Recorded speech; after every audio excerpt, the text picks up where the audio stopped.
All right. I think we are live. I hit the button.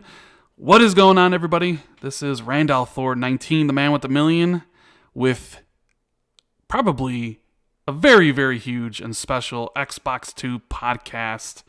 And with me is the only man I could do this with, the one and only Jez Corden of Windows Central fame. Hey, did anything happen this week, Jez? Do we have anything to talk about? Nah, it's a bit of a quiet week, man. Not much news. Bit of a slow week. You know it is. Sometimes it happens, but we'll try and scrape the barrel and get a good show out of it. Yeah. Man, it's definitely an interesting week. Basically, what me and you, Cold Eastwood, Dealer Gaming, Paris Lily, and a whole bunch of others have been saying since September 22nd actually came true. Even though there's still a lot of people doing mental gymnastics out there, you know. But it's gonna be a fantastic show. Make sure you guys hit the like button if you're here already. We appreciate everybody who's tuning in for the show. And I want to apologize personally for not having the podcast last week. It was a little bit of my fault, a little bit of Jez's fault. I was not feeling good on Friday. I had a terrible headache, and I didn't have the energy to do the show. And when we were going to do it on Saturday, Jez was just completely wiped out. So I don't like missing podcasts. I know, Jez, you don't like missing podcasts, even if there's really nothing to talk about. But I apologize to everybody who looks forward to it, because there are plenty of people who message us all the time, and they just say, "Hey, where's the show?" And sometimes I forget that. Like, sometimes we provide entertainment for people, you know, and they look forward to what we have to say.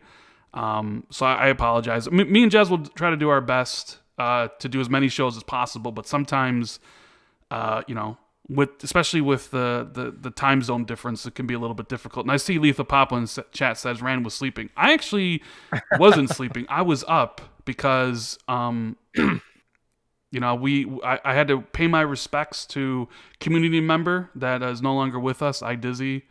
So I had to, you know, I went over to the Iron Lords podcast, the thing they held for him, and it was so touching to hear all the many different people talk about the great stories that they have with iDizzy. So I wasn't asleep. I was there listening to Lord Cognito and everybody talk very lovingly about iDizzy and how he will definitely be missed.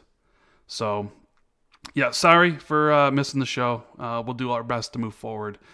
Scarecrow 121 already with super chat. He says, "Yeah, let's go. Let's get to it. Receipts for all and love for the community here. Good to see Rand and Jess for more news and love for games." That is 100% true. So, before we get into all these topics, and we got a whole bunch, but you obviously know what the main one is. It's all about Bethesda exclusives, only on platforms that Game Pass exists. We got a whole bunch of stuff to talk about. I figured we'd probably briefly talk about what we've been playing this week. And for those of you who don't follow Jez on Twitter, you made a game, haven't you? I've had a couple of games now, man. I'm flying. I'm waiting for the call from Phil. You know, buy my studio, Jazz Game Studios. Hit me up. I'm on speed dial. But now I decided I'm gonna learn some game development. So I haven't been playing games this week. I've been making them. Well, I played a few games here and there. I'll talk about those in a bit. But yeah, I've been trying to learn the Unity 2D, and C#. Fun times. Do you like the games I've made so far? Right? Yeah, I always get a laugh when you be like, "Hey, look, I'm learning physics," and it's my face just dropping down. You know, it's very very entertaining. It's super fun, and it's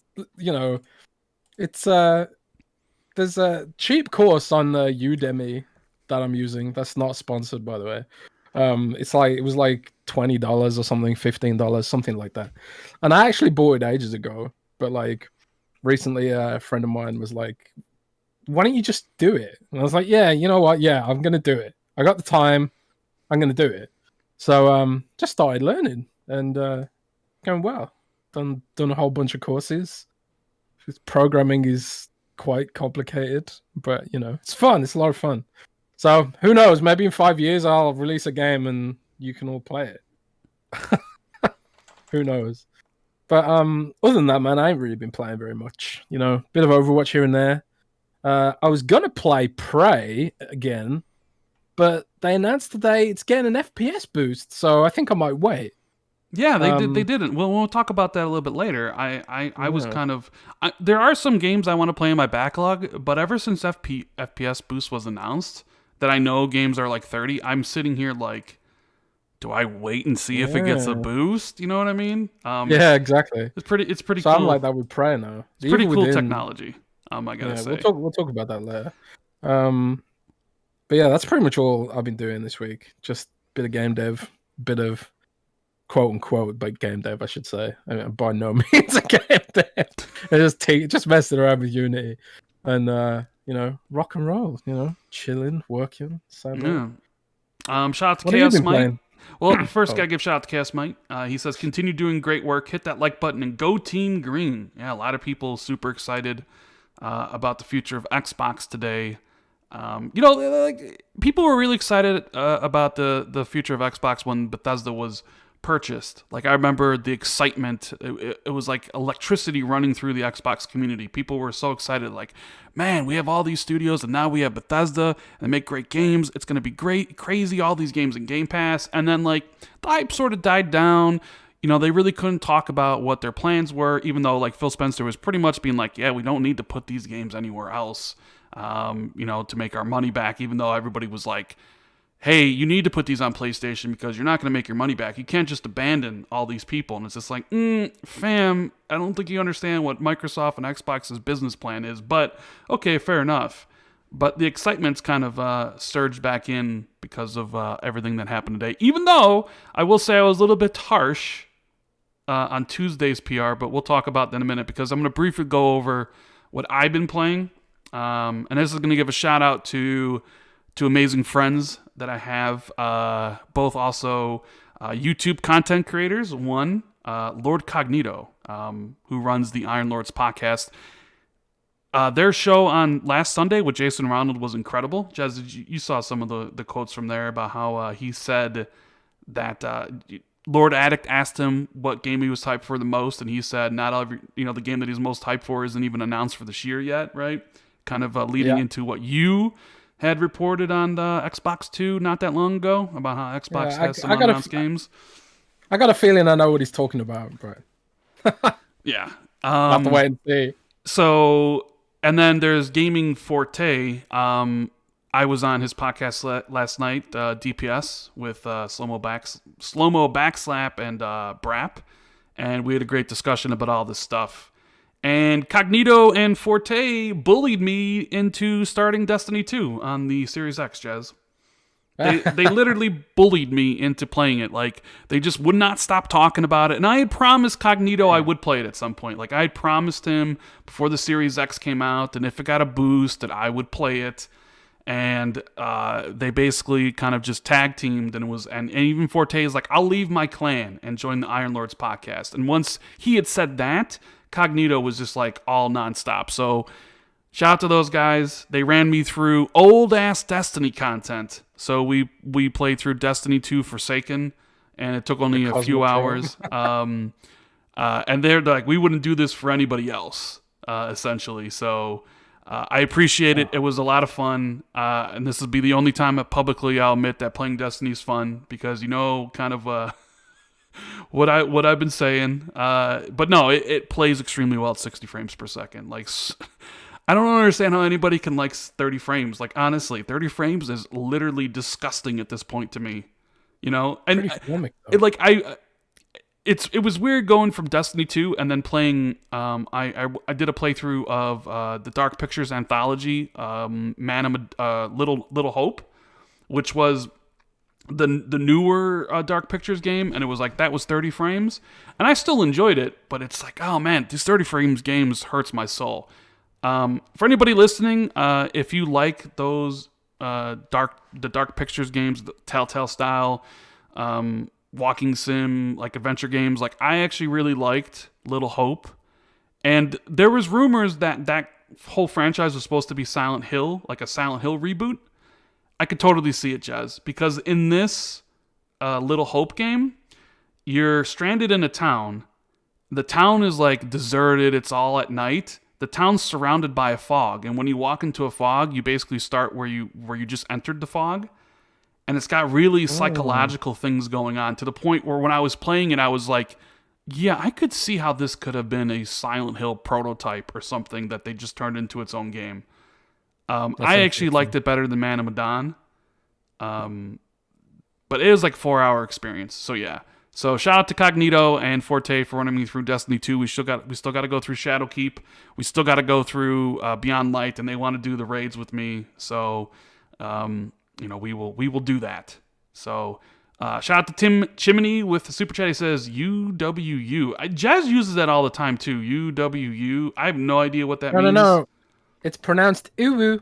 Ooh, what does it mean? It means ooh. I don't understand what that means. What do you mean? What does it mean? What is this supposed to signify? It's a face. Oh, is it just a face? Okay.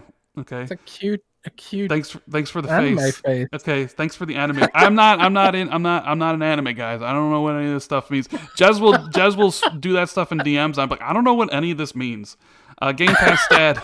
He says, thank you for one of the best Xbox podcasts in the game. Well, thank you for the support and for being here during the show. It's much appreciated. Let's see what else we got here. Gunstar75 says, where's Crossfire X? That's a good question. That game was supposed to be out last year. At this point, it's probably not coming till summer or the fall, right? I would imagine. Yeah, something like that. Yeah, who knows? Who knows where it's at? The Ravenflow says, it looks like you're approaching 100,000 this year, brother. You're growing by leaps and bounds. Thank you. I mean, I doubt I'll get to 100,000 this year. I never thought I'd even be at where I am right now. It's all thanks to you guys, everybody who watches all the videos and, appreciates the content that I make and stuff. And I think one day, hopefully, we'll get there, and that would be an incredible achievement. So thank you. And Fat E, I'm sorry I said that name wrong. 19 games added to my Game Pass, but no Oblivion. Any idea why? Well, maybe could it be like licensing issues? Do you like if you're somewhere else other than the United States, maybe there's licensing issues? Could that be something, Jez? He says Oblivion. Is it on another platform? There are some games that are on PlayStation now and might be still under contract with another streaming platform. They'll all come eventually. I think either like Microsoft's like looking at changes they got to do, or there might be some like other stuff they got to do with it, or maybe they're just going to release them in batches. Like there's a bunch of Bethesda games that haven't come to the platform yet, but I think like over time, eventually all of them will come to the platform. You just you got 20 games, enjoy it. Yeah. Like people were asking why haven't Wolfenstein 2 or Evil Within 2 joined Game Pass, and Wolfenstein 2 was in there. However, Wolfenstein 2 and Evil Within 2 are actually on PlayStation now. I think those type of contracts are like you can't be at the same time in another service, so that might be the reason why they're not in Game Pass at this moment. But it'd only be a matter of time before they revert and then they're put back in. Tony Art says, hyped about Bethesda joining Xbox so much, I had to make a 3-part celebration art, laughing my ass. Have a good show, gents. Good to be back on Friday. It is a Friday. We're actually on a Friday. This is amazing. Gaming Forte, my Destiny brother, he says, yes, we did, bro. It was a blast. Plus, take your victory lap, bro. I know PlayStation wish they had a quote-unquote insider like you. Like, I'm not an insider. Like I said on Twitter, I listen to people with incredible hair like Jeff Grubb and my buddy Jess Corden.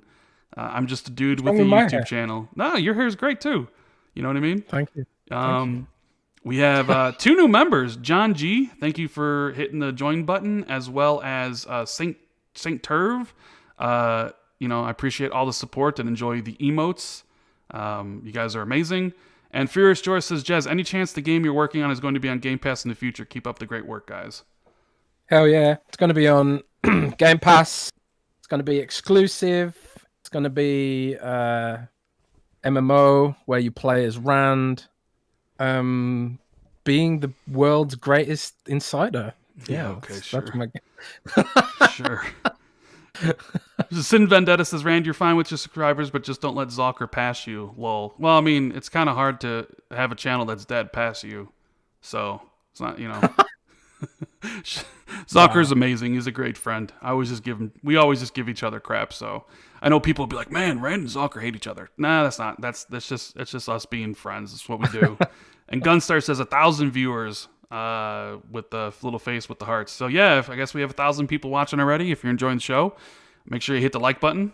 Subscribe if you're new. We got a whole bunch of great topics here to talk about because we're done talking about the games we played. Because I figured we'd mostly be talking about the future of Xbox and what all this stuff actually means. And Adam says, hey, Jez, when are you and Colin going to box again about Bethesda content being exclusive? Oh, boy.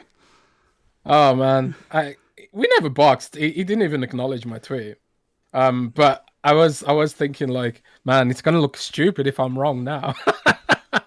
But of course I wasn't wrong. You don't bet against the Xbox 2, man. Yeah, that's right. And that one, me and you both say the same exact thing. And Cold Eastwood, and Dealer Gaming, and Paris, and a whole bunch of other people who had it right from the very beginning.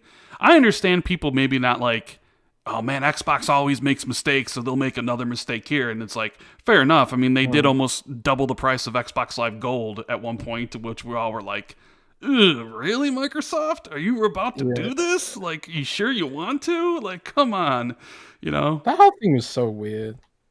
I'd love to find out what happened, what actually happened. I would love for you or somebody to write a story about that decision about, hey, we need to raise the price of gold, but, you know, the whole $120 thing. Like, I would love a breakdown of that. Shout out to Nick Marcel, my buddy. Says, cheers to a great show. Thanks for being here, Nick.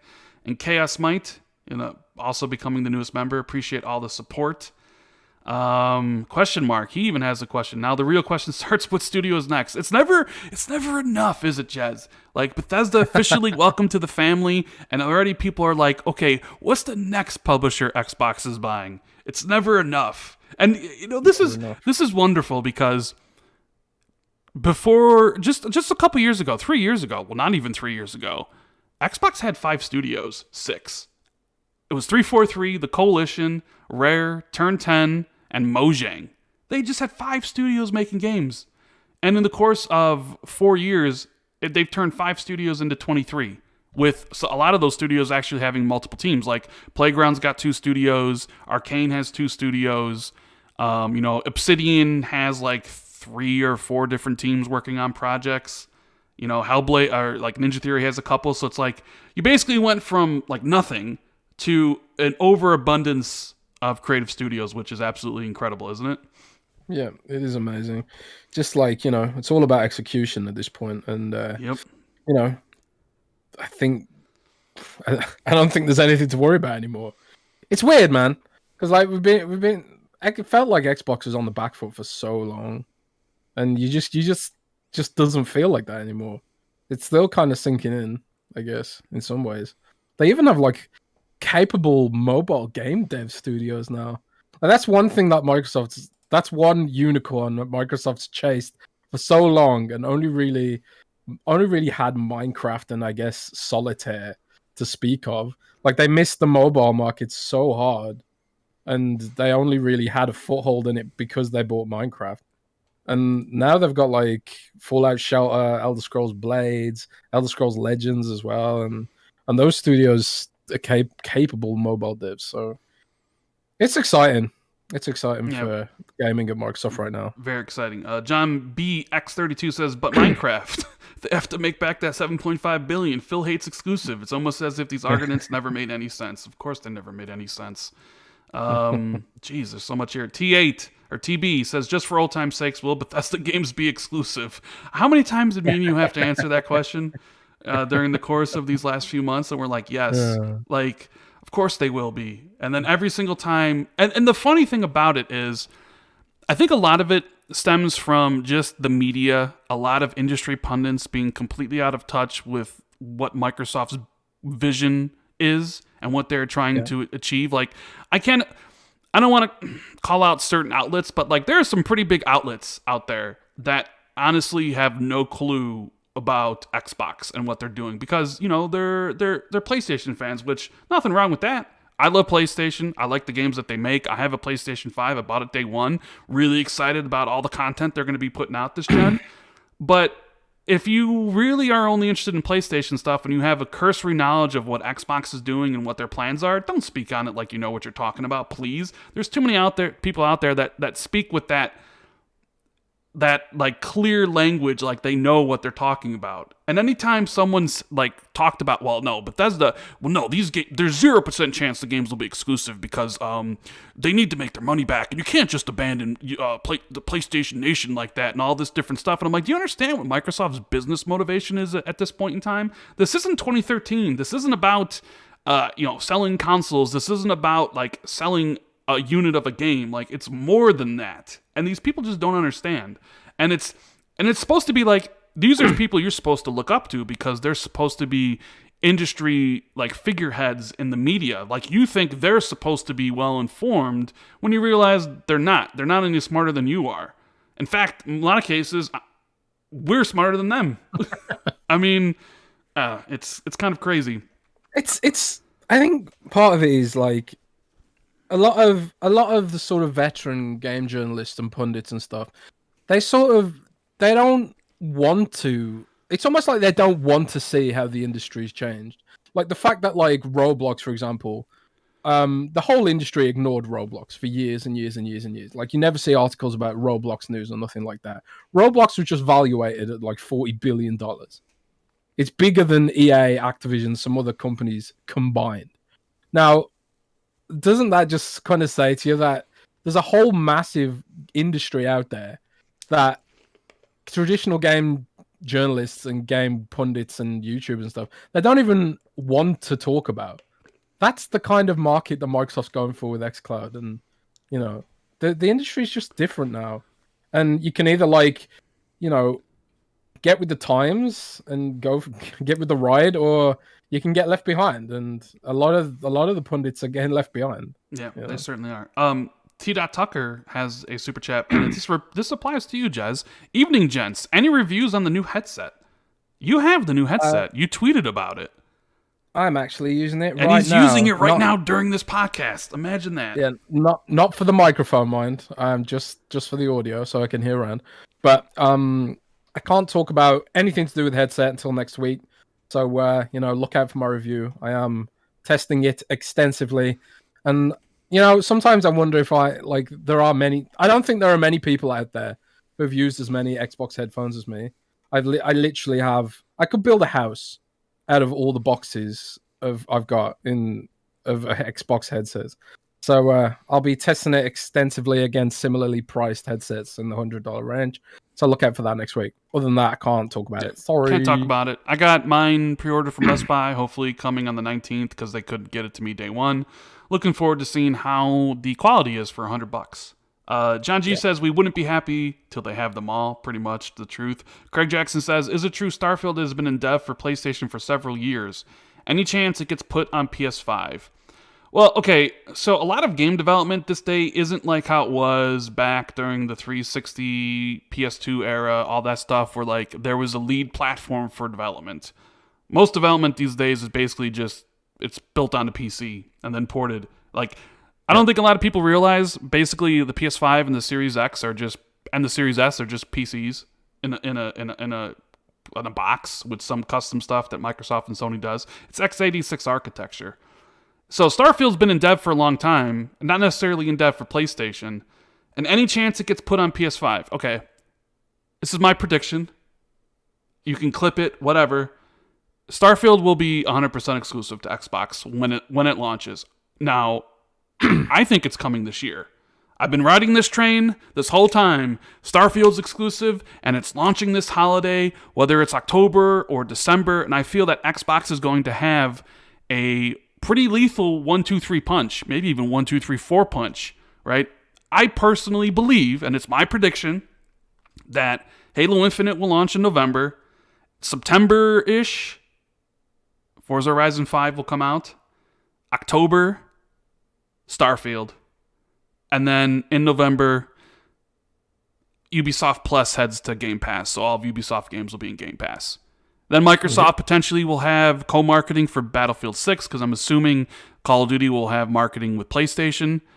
And that's when a lot of the consoles will be in stock. So you'll have Series S and Series X. And that's when Microsoft can really start creating a very effective marketing message around why you need to buy an Xbox Series X or S right now, or why you need to invest in the ecosystem because, you know, Phil talked about like smart TV apps and like stuff you can plug in, you know, like USB, like it's all kind of starting to like lead to that. So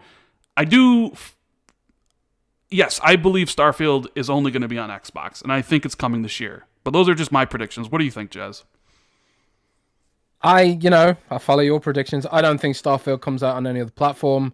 Like, by all accounts, it's a single player game. I may have some multiplayer aspects. I don't know, but you don't grow Game Pass by putting games on PlayStation.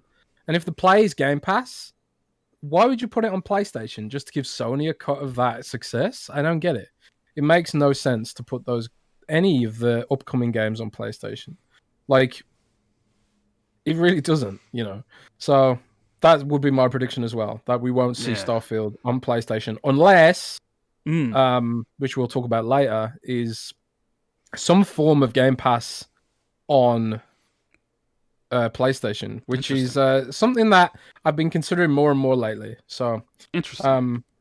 We'll talk about that later. Yeah. Fatih says, I'm in South Africa, and that was my first super chat ever. Great show. Keep up the good work. It still amazes me that we have listeners from all over the globe. Yeah, that's awesome. Like when we started this, like I didn't think we'd get a lot of people, but the fact that here we are, 4 years later, I think we're almost coming up to the 4-year anniversary of the show, and we got people from South Africa and all these different countries. If you want to shout out where you're from in the chat to let us know all the different places that the Xbox 2 reaches, that would be pretty awesome, because I would love to see that. It's truly like humbling to see. Humbling. Yeah, it honestly is. Jinx. Sin Vendetta says, Rand, my favorite thing about these acquisitions is it finally gives those 5 studios that Xbox had in 2017 room to breathe. That is 100% true. Mr. Squeezin says, do you think there's any hope Microsoft will overhaul the Xbox store so it's easier to browse less popular games without specifically searching for a title? I think the Xbox store is in the way it is, and it's going to probably be the way it is for a while. Chaos Mice says, what is your favorite Bethesda game? I'm partial to the games made by Arcane, id Software, and Machine Games. They're my 3 favorite developers from Bethesda. What would be my favorite one? It's hard to pick. Doom Eternal. I love Doom Eternal. I love Dishonored 2. I love Wolfenstein New Colossus. It's hard to pick between those. That's why I'm so excited for this. I know there's a lot of people, frauding about Bethesda and how much they cared for them and all this stuff. But you can look at mine, achievements and stuff like that. And the only ones I haven't played are Fallout 4, which I actually probably will now that it's getting 60 frames. And so I played Oblivion. I played Skyrim on I played both those on the 360s. I played Fallout 3, but I haven't played 4. I'm not a fan of MMOs, so I haven't played Fallout 76 or Elder Scrolls, but literally I played all the other ones. And Jez, you reading where everybody's from in the chat right now? It's pretty I can't see the pretty chat. daunting. Brazil, Greece, Canada, California, Turkey, London, England, Caribbean, St. Vincent, Iran. We got someone from Iran here. East Texas, cool. Netherlands and Norway, Vancouver, Canada, Iceland. Jeez, it kind of goes back to what Phil was saying before about how gaming brings people together, and it transcends all the bullshit like borders and boundaries and all that arbitrary stuff that people like to fight about. Gaming is global and gaming's for everyone. And Bora Bora. Someone's like, you haven't played Fallout 4. What? I'm very honest. Fallout isn't my jam. I like Elder Scrolls more. I mean, I like 3, but I just never got into 4. I don't know why. I just didn't. But now that it's going to be running at 60 frames, I definitely will be getting back into it. Fun Speculation says, always enjoy the content. Keep up the great work. Rand and Jez, you guys are an inspiration for what we do. That's right. Fun Speculations runs his own podcast, the Xbox Ultimate, on Fridays. Make sure you guys go check out his content. He's kind of an up and coming content creator, which there are a lot of people. A lot of people starting podcasts. A lot of people making content about Xbox. It's a good time. It's a good time to be a content creator, no matter what platform you love: Nintendo, PlayStation, Xbox. But it's nice to see all the positivity around gaming in general. Like this, gaming's never gonna like. It's so awesome, and it's only gonna get better. Humdrung Dog says Microsoft will have Battlefield 6 marketing when they have Halo, EA. Microsoft typically always has Battlefield marketing, and they also have the deal with EA playing Game Pass and stuff. So I would imagine they'll continue to have that marketing. That's just a predict. Like I said, that whole scenario was just a prediction of mine. So it is what it is. Sean Jackson says, Jez, do you see a possibility of Sony games being inside of a Game Pass as a channel like EA or the rumored Ubisoft, the console-less future? Oh, that's an interesting question. It's hard to predict where all of this will go because ultimately it depends on what kind of competition Sony can bring. Like we heard like ages ago now that Sony was going to start using Azure Cloud to deliver some of their services.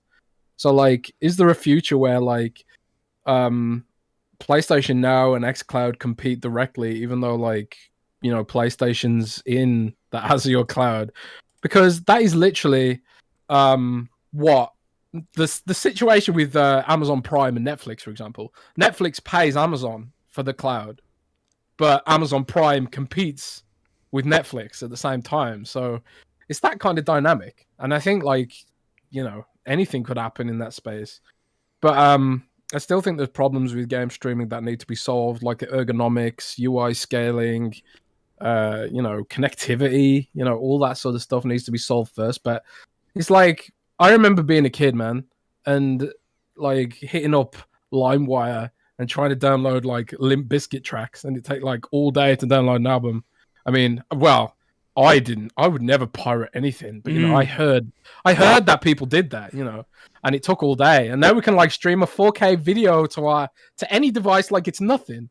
So you have to presume that in the future, these sort of ergonomic problems will be solved one way or another, and then it's on Sony, Nintendo, and Microsoft to figure out how best to compete in that space, I guess. And hopefully, like the industry will remain vibrant without any single, dominant force in that space. Yeah. And I hope that's why it's kind of cool that Sony and Microsoft are going to work together on that cloud stuff, because theoretically solidifies Sony's future, whatever, without having to build their own cloud, which is very, very, very expensive. So it is very expensive. Super expensive. And with Stadia dropping out and who knows about Luna, I mean, I don't know. Yeah. Bladger says, PS Gamer, best produced Xbox event in a while. I really 100% agree about that. And we're about to be hitting the main topics here. I just wanted to, make sure I read everything that from people that spent their hard-earned money to support the show. Gunstar says, show your flag. Nightwolf 3186 says, Rand, how real do you think the Ubisoft Plus coming to Game Pass is? If we get it, that would be just insane to feel like Microsoft is paying us to play games. I think where there's smoke, there's fire. I think there's a good chance it happens.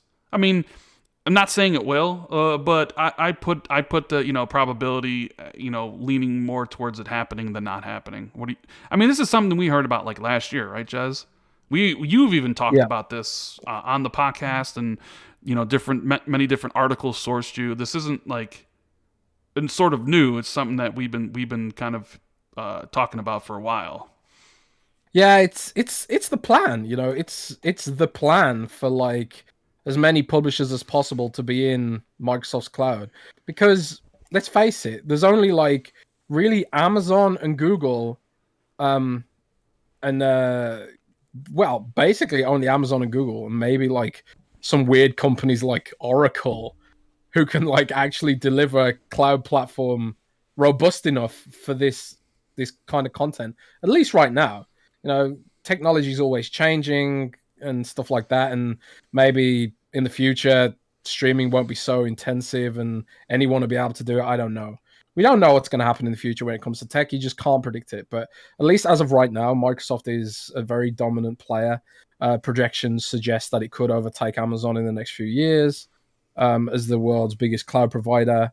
And it's a testament to Microsoft's sort of forward thinking after like seeing the way computers going.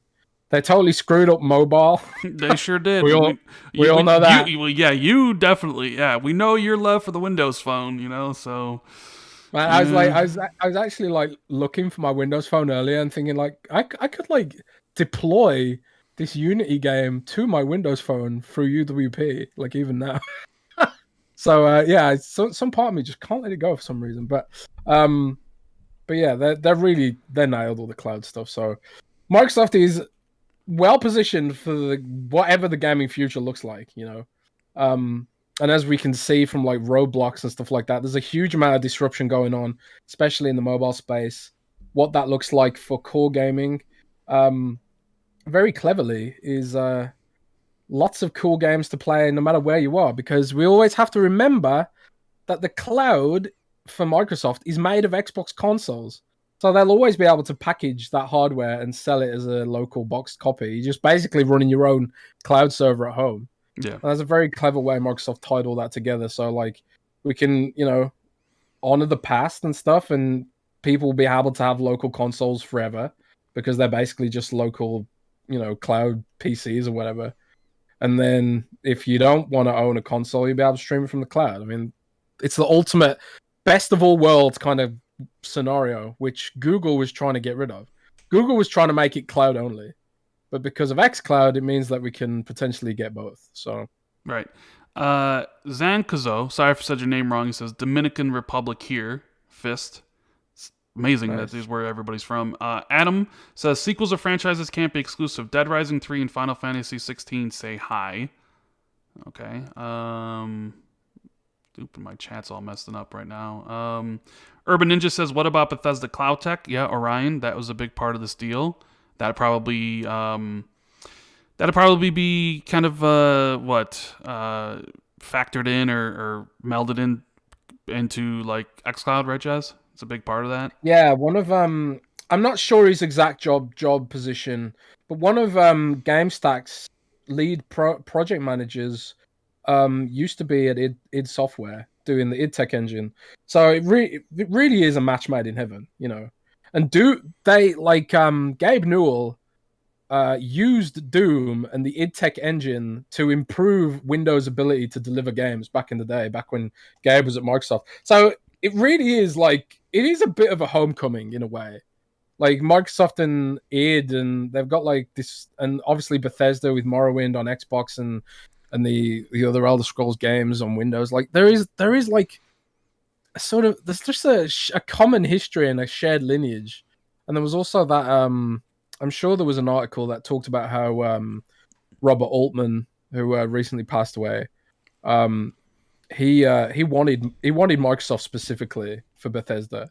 Like there was literally no other company that made Don't sense say that because there's mind. certain people on certain websites who claim that wasn't the case, even though they've been frauding this entire time. Like when you actually talk to people who know how this whole deal went down, you know who the fake insiders are. I guess I'll say who don't know the true story about the whole Bethesda thing. Because there are people out there that say it went down a completely different way. When stories I've heard be like, yeah, well, no, that's not what happened, but. Keep on pretending to be something you're not, There's like too many people are just too invested in the console war, man. It's so weird. But whatever. Anyways. It is what it is. Yeah. Viper XT says, I hope Crossfire X and Stalker 2 and Bright Memory Infinite come out by summer so they don't get buried by the fall lineup. It'd be great to have a whole slew of games leading up to the fall. John B says, is the video game media going to change their bias? No. People, it's hard for people to change what they prefer, right? East Texas Alex says almost 1,400 people here. Hit that like button. Yeah, so if you guys, if it's your first time here, make sure you subscribe and hit that like button if you're enjoying the show, because we're about to talk about all these amazing topics. And I think I'm caught up here. Furious George says, what is your dream Xbox IP to be running on the id Tech engine? I mean, Halo?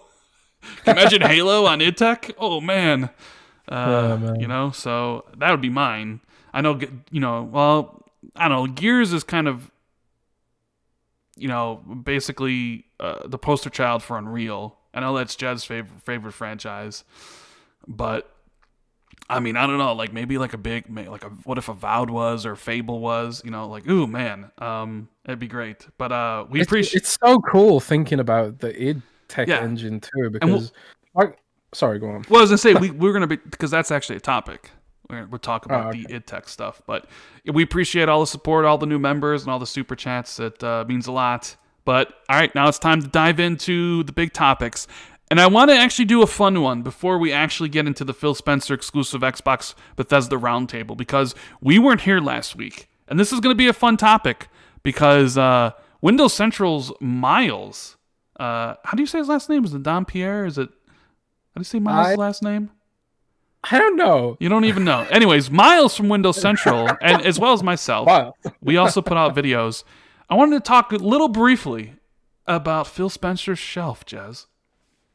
Since we didn't have a show last week, and I figured, you know what? We might as well talk about it. And I want to ask you, does it mean anything, these conspiracies? Like, he had a nice little conspiracy about it. I made a video where during the AI gaming summit, Phil had some things arranged in a certain order on his shelf behind him.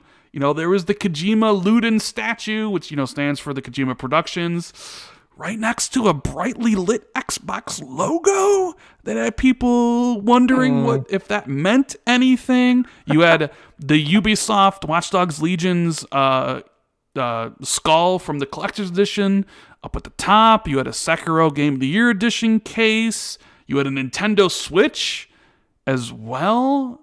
Jez, do you believe in these conspiracies? Are you going to put on the tinfoil hat and walk down conspiracy lane with me and talk about what this all might mean? Let's do it, man. You know what I think? What do you think? That's why I asked you. I want to know what you think, because I already know what I think. I made a video about it. So I want to know what Jez Corden thinks. I didn't see that video. No, you never watch any of my videos. I'm going to throw a wild one. Okay. I think Death Stranding could come to Game Pass. Death Stranding to Game Pass. For PC. PC Game Pass, okay. I mean, 505, they do publish the PC version of the game. It's not exactly impossible, I would imagine. So you're saying there's a chance Death Stranding gets Xbox achievements? Yeah, I think there's a really good chance Death Stranding will come to Game Pass, at least for PC. For console, maybe not. But I think that means something. I'm not gonna sit here and that was deliberate, man. I'm just convinced that was. I mean, Jeffrey Grubb said the things that were placed there meant something, and that it's significant. And he's got great hair, so we have to listen to him, right? That's so you think the Kojima thing means something with Death Stranding potentially hitting Game Pass on the PC side? It means something. I think it means Death Stranding to Game Pass. I mean, Death Stranding, like the scuttlebutt is Death Stranding didn't sell particularly great. It makes a lot of sense to improve the margins on that game by putting it in Game Pass. It could be like a game of the month for Game Pass. Like, it's a big game, big name game, and to associate with Xbox would be like something, it'd be very marketable. I want to believe that it could come to the console too, because I've been playing Death Stranding on Steam recently. I remember, I think we talked about it before. Like, I never finished it. Like, I literally just sort of, I got to that place where you said I would get bored, and I got bored. So it's and then I fell off, and then I moved, and then I no longer had a PlayStation. So So yeah, I had to start over on PC, and it's nice having it on my more powerful. I think there's more to it. I don't know this for sure, but I think Death Stranding coming to Game Pass is not that. I mean, sure, as like a news item, as an item that would maybe like have PlayStation fans being like, "Huh, what's going on here? Wait a minute." MLB The Show on Xbox, and now Death Stranding, an IP that Sony owns somehow in Game Pass PC or what have you. That's weird. I'm thinking Kojima's next game is going to be published by Xbox Global Publishing. No, with the report that came out that said his episodic horror game was canceled by Stadia. What a joke Stadia is. Jesus. what a joke that whole platform is. Like, and the Don't say that, man. Like, sometimes when I criticize Stadia, I get like Stadia fanboys. I know they're mentions, Stadia like, fanboys. Stadia's not the Stadia fanboys. Stadia is man. dead. Oh. It's dead. I like, I wouldn't, like, if you're still playing on there and you're thinking of buying games, you just don't be surprised when in a couple years it's shut down and you don't even have a way to access your games anymore. But I wouldn't be surprised if Kojima's next game is being published by Like, I don't think Sony wants to cut him a check because I don't think Death Stranding did the numbers that he would want. I don't think he's going to go to Nintendo.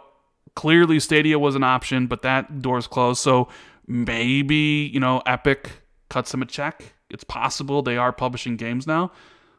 But I think it's a multi-tease, Jazz. I'm down with your Death Stranding thing, but I think more it means maybe his next game's with the Xbox. Do you think the Nintendo Switch is meaningful in that shelf? Man, this is like proper tinfoil hat territory. Well, it's good. It's good stuff for a podcast, though. You know what I mean? Yeah, it is good stuff for a podcast. Like, Microsoft supports Switch with Ori in the past. I wouldn't be surprised if we get like Will of the Wisps for Switch at some point. Will of the Wisps is already on the Switch, by the way. Is it? Oh yeah, it came a few months after. I thought it was... Yeah, it's already there. Okay, I thought it was only the first one. Well, there you go. They've been supporting Nintendo Switch a little bit here and there. I think, this might go further into the Game Pass discussion, but I often wonder, now that Microsoft has so many, like, Xbox originals, should we call them, similarly to how, like, Netflix has its Netflix originals, now that Microsoft has so many, Xbox originals that it could sell itself or stream by itself without necessarily impacting the storefronts of the Switch or the PlayStation. I often wonder, does it make sense to have like a Game Pass Lite, which is just the Xbox games and for streaming? Could that be like feasible? Because, for example, you're not going to get Starfield on the Switch. Probably won't run. Maybe the Switch Pro could run it. I don't know. I mean, you say that, but Doom Eternal's on the Switch. That is true. But like I don't know, Halo Infinite. Like, could you run Halo Infinite on the Switch? Without making significant compromises. But then I think like you got The Witcher on the Switch. I don't know. But even then, do you want to pay to do the port? Do you want to do all that stuff? Why not just put it all on there with streaming? Why not have like a Game Pass Lite, which is literally just the Xbox games for streaming? You don't even have to port them to the Switch. People subscribe to Game Pass Lite on the Switch to get access to those games. Microsoft makes some money. Switch makes some money without, people buying the Xbox, the xCloud version of games that they're trying to sell. And everyone's happy. And then we get our ergonomic xCloud device, since I absolutely hate playing games on my tiny phone. So that's something I often think about. But that's the only scenario I could see where Microsoft and the Switch might be collaborating on a deeper level. Like, I can't see them like bringing any other games other than like maybe second party games. What about Master Chief coming to Smash? Oh man, that'd blow the roof off, wouldn't it? That would be pretty ridiculous. Punkadish, shout out to Punk. He says best Xbox podcast hands down. Rand and Jez for the win. We appreciate that, Punk. Nice. He's a big supporter of the show and all my videos. We love that everybody's here. It means a lot to us. Ape says, how about Arcane or Machine Games doing a relaunch of Crimson Skies? I think Crimson Skies could come back. I doubt. The thing is, I know a lot of people kind of put their own, like, oh, wouldn't it be great if Machine and Arcane are going to do the games they want to make. If they literally wanted to do Crimson Skies, they probably could. But more than likely, they're just going to keep on doing what they want to do. It's kind of like the Banjo stuff with Rare. Like, Rare's, they've said like repeatedly that they have no interest in doing their old IP. So if the developer doesn't want to do it, then they don't want to do it.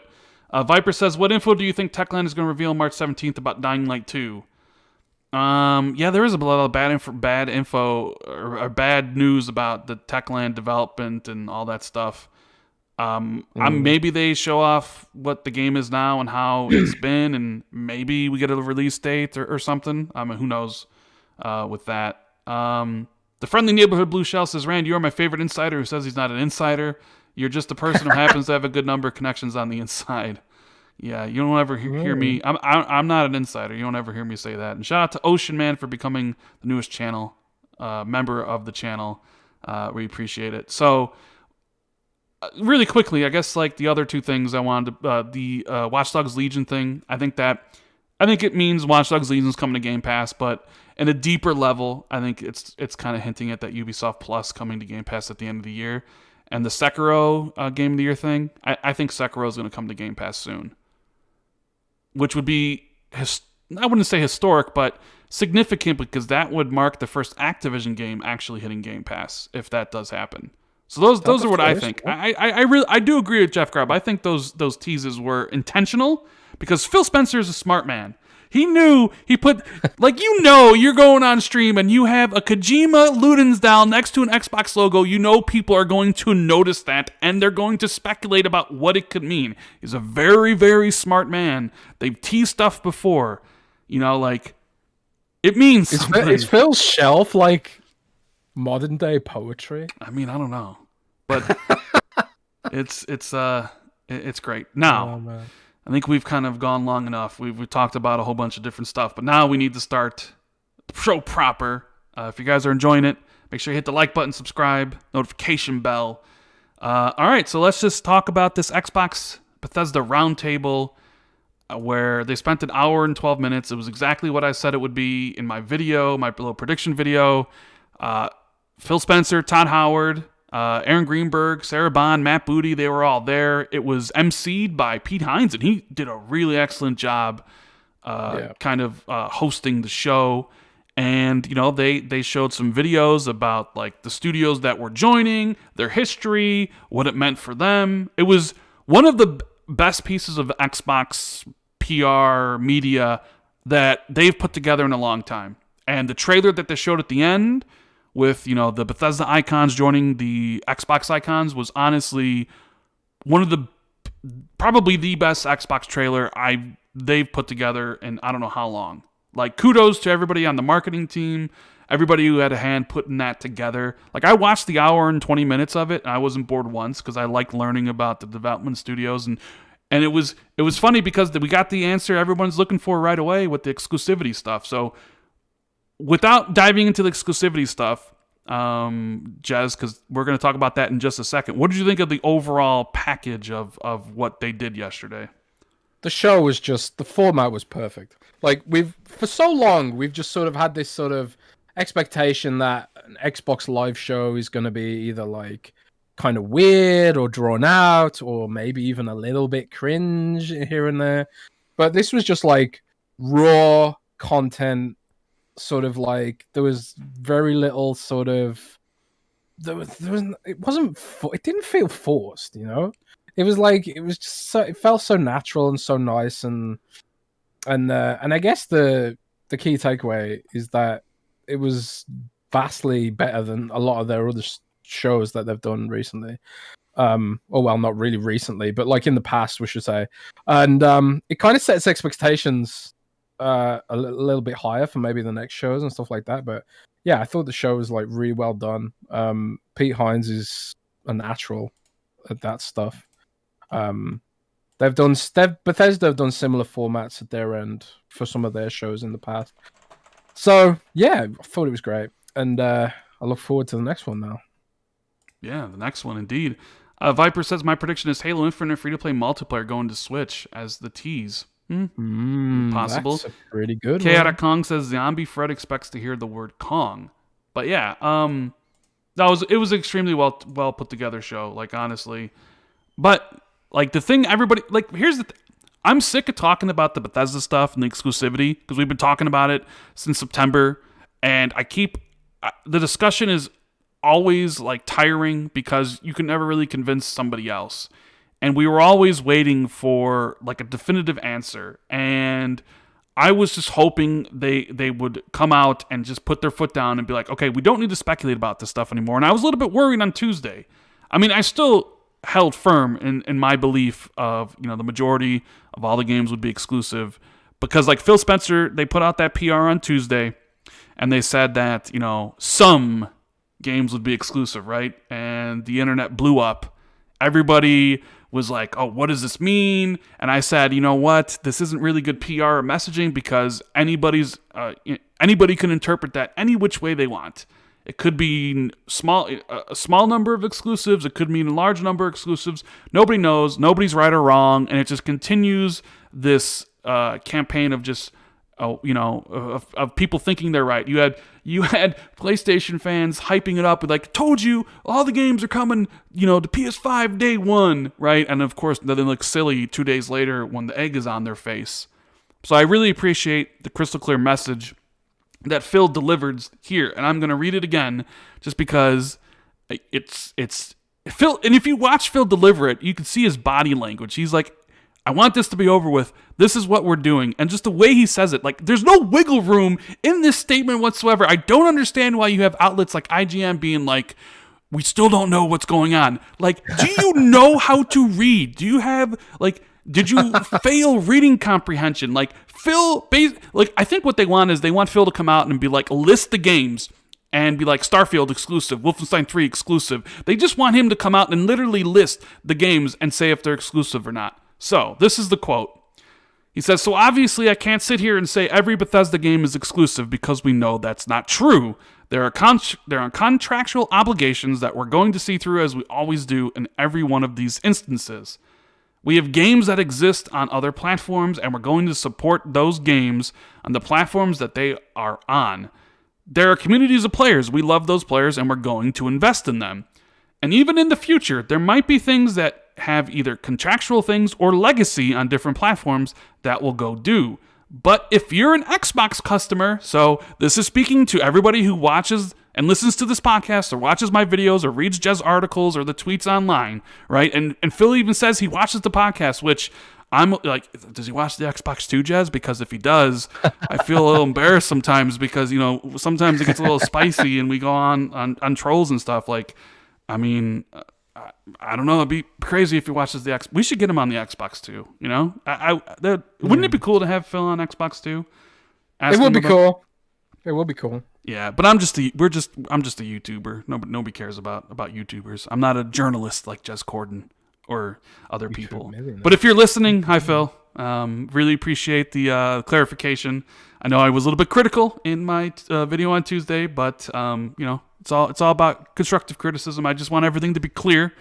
So he goes on to say, blah blah blah blah blah. Where is that? But if you're an Xbox customer, the thing I want you to know is this is about delivering great exclusive games for you that ship on the platforms where Game Pass exists.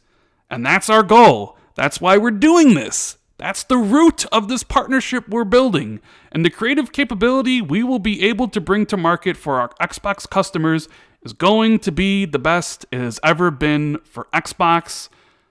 Period. End scene. It doesn't get any more clear than that. I don't know how people can read this any other way than how Phil basically just said it. Jez. Like, why would they let Xbox fans think this and then pull the rug out from under them? That'd be like 10 times worse, than letting people who are PlayStation centric think the other way. I'll tell you why they're less than explicit about it. For me, the time to get explicit is when you've got a game trailer, and when you've got you show your gameplay footage. Oh my god, this game is amazing, blah, blah, blah. I need to play this game. Then at the end, boom, Xbox PC exclusive. You need an Xbox to play this. Like, I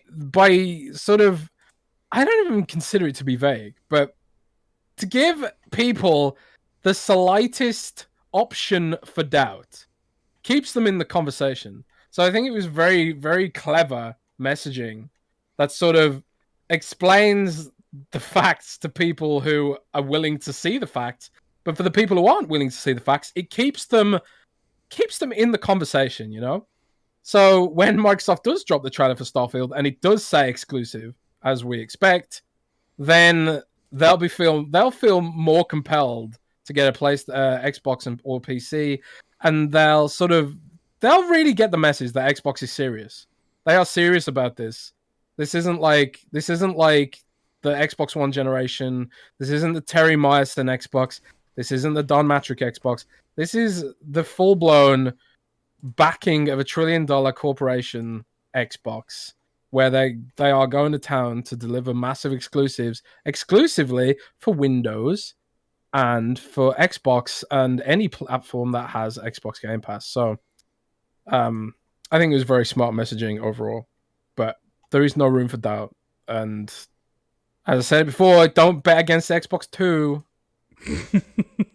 Don't bet against the Xbox 2 is exactly what I would say as well. Look, okay, so if we need to go and dissect this, like, it's exactly what me and Jez have been saying since day one, all right? So Phil talks about he can't sit there and say every game is exclusive because there's contractual obligations. Clearly, Deathloop, Ghostwire Tokyo, those games are coming on PlayStation 5, right? So he can't say all. And it's understandable. We knew he wasn't going to say all. You know, he says they have games that exist on other platforms and they support those games on platforms they're on. There's community players. Now, people get hung up on this next line, right? And even in the future, there might be things that have either contractual things or legacy on different platforms that will go do, right? Let me explain this to you as clear as I possibly can. Now, contractual things, Deathloop, Ghostwire Tokyo, potentially even in the future, something like Indiana Jones. Keep in mind, Indiana Jones is a game that Machine Games is working on. The deal between them and Disney, Lucasfilm, was struck more than likely before the Xbox acquisition. So they might be contractually obligated to put that Indiana Jones games on as many platforms as possible. Right, Jez? You agree with me on that one? Yep. Okay. Totally. Legacy is where people get hung up on this. Because they think, well, legacy means legacy IP. Elder Scrolls has a legacy on PlayStation. Doom has a legacy on PlayStation. Dishonored has a legacy on PlayStation. You know, like Wolfenstein has a legacy, right? But that's not what Phil is talking about here. Legacy is basically when you talk about old software, legacy apps, legacy versions of Windows, right? Things that are on an older platform that continue to get support. Those are legacy games. That is what he's talking. So he's basically talking about the Elder Scrolls Online, Fallout 76, those legacy titles on that platform that will continue to get updates, expansions, and investment. That is what he's referring to. And I don't know if I can be any more clear than that. That is what legacy means. So with that out of the way, the contractual things and the legacy, and then he immediately talks about if you're an Xbox customer, I want you to know the thing is about this whole deal. The reason we made the deal, the reason we spent $7.5 billion was for you to have more exclusive games. And those games will only be on platforms where Game Pass exists. This is clear cut and as dry as you can possibly have it. Like, I don't understand why people are hung up on the word legacy, but I just explained it. Do you agree with me on that, my definition of what legacy means, Jez? 100%. Legacy is, you have your legacy code, legacy versions of Windows, like you say. Like Windows 7 still gets support, but it's a legacy version of Windows. It doesn't mean legacy. There's no such thing as a legacy franchise. It's not like Netflix is like, you know what? I don't know. Castlevania is a legacy franchise of something, so let's put it on another platform. That's never what it means. There's no such thing as a legacy franchise. He's talking about legacy software. So, I don't know. But the thing is, it's like I say, the wording keeps people in the conversation so that they will check out those trailers. If you come out and said, yeah, Starfield's exclusive, then you give people 6 months or more, or however many months, to start building up their denialism. And they'll be like, well, I didn't care about Starfield anyway, And they'll spend the next 6 months convincing themselves they don't want Starfield. But instead, what they're doing right now is saying Starfield will come to PlayStation. Starfield will come to PlayStation. Starfield will come to PlayStation. You know, Bill, as they're rocking back and forth, right? Like it will come, it will come, it will come. It will come. It will. Like that Bart Simpson. That Krusty's coming. Yep. Krusty's coming. You know, that classic Simpsons episode. So the wording was smart enough to keep those people in the conversation, but it ain't happening. You know. But oh well. We tried to tell people, man. I mean, we tried to prepare people for this, right? And if you want to get even further, right? Paris Lily, fan of the show, one of the co-hosts of the really good Kind of Funny Xcast with Snowbike Mike, who is amazing, by the way. Like I don't talk enough about Snowbike Mike. He is.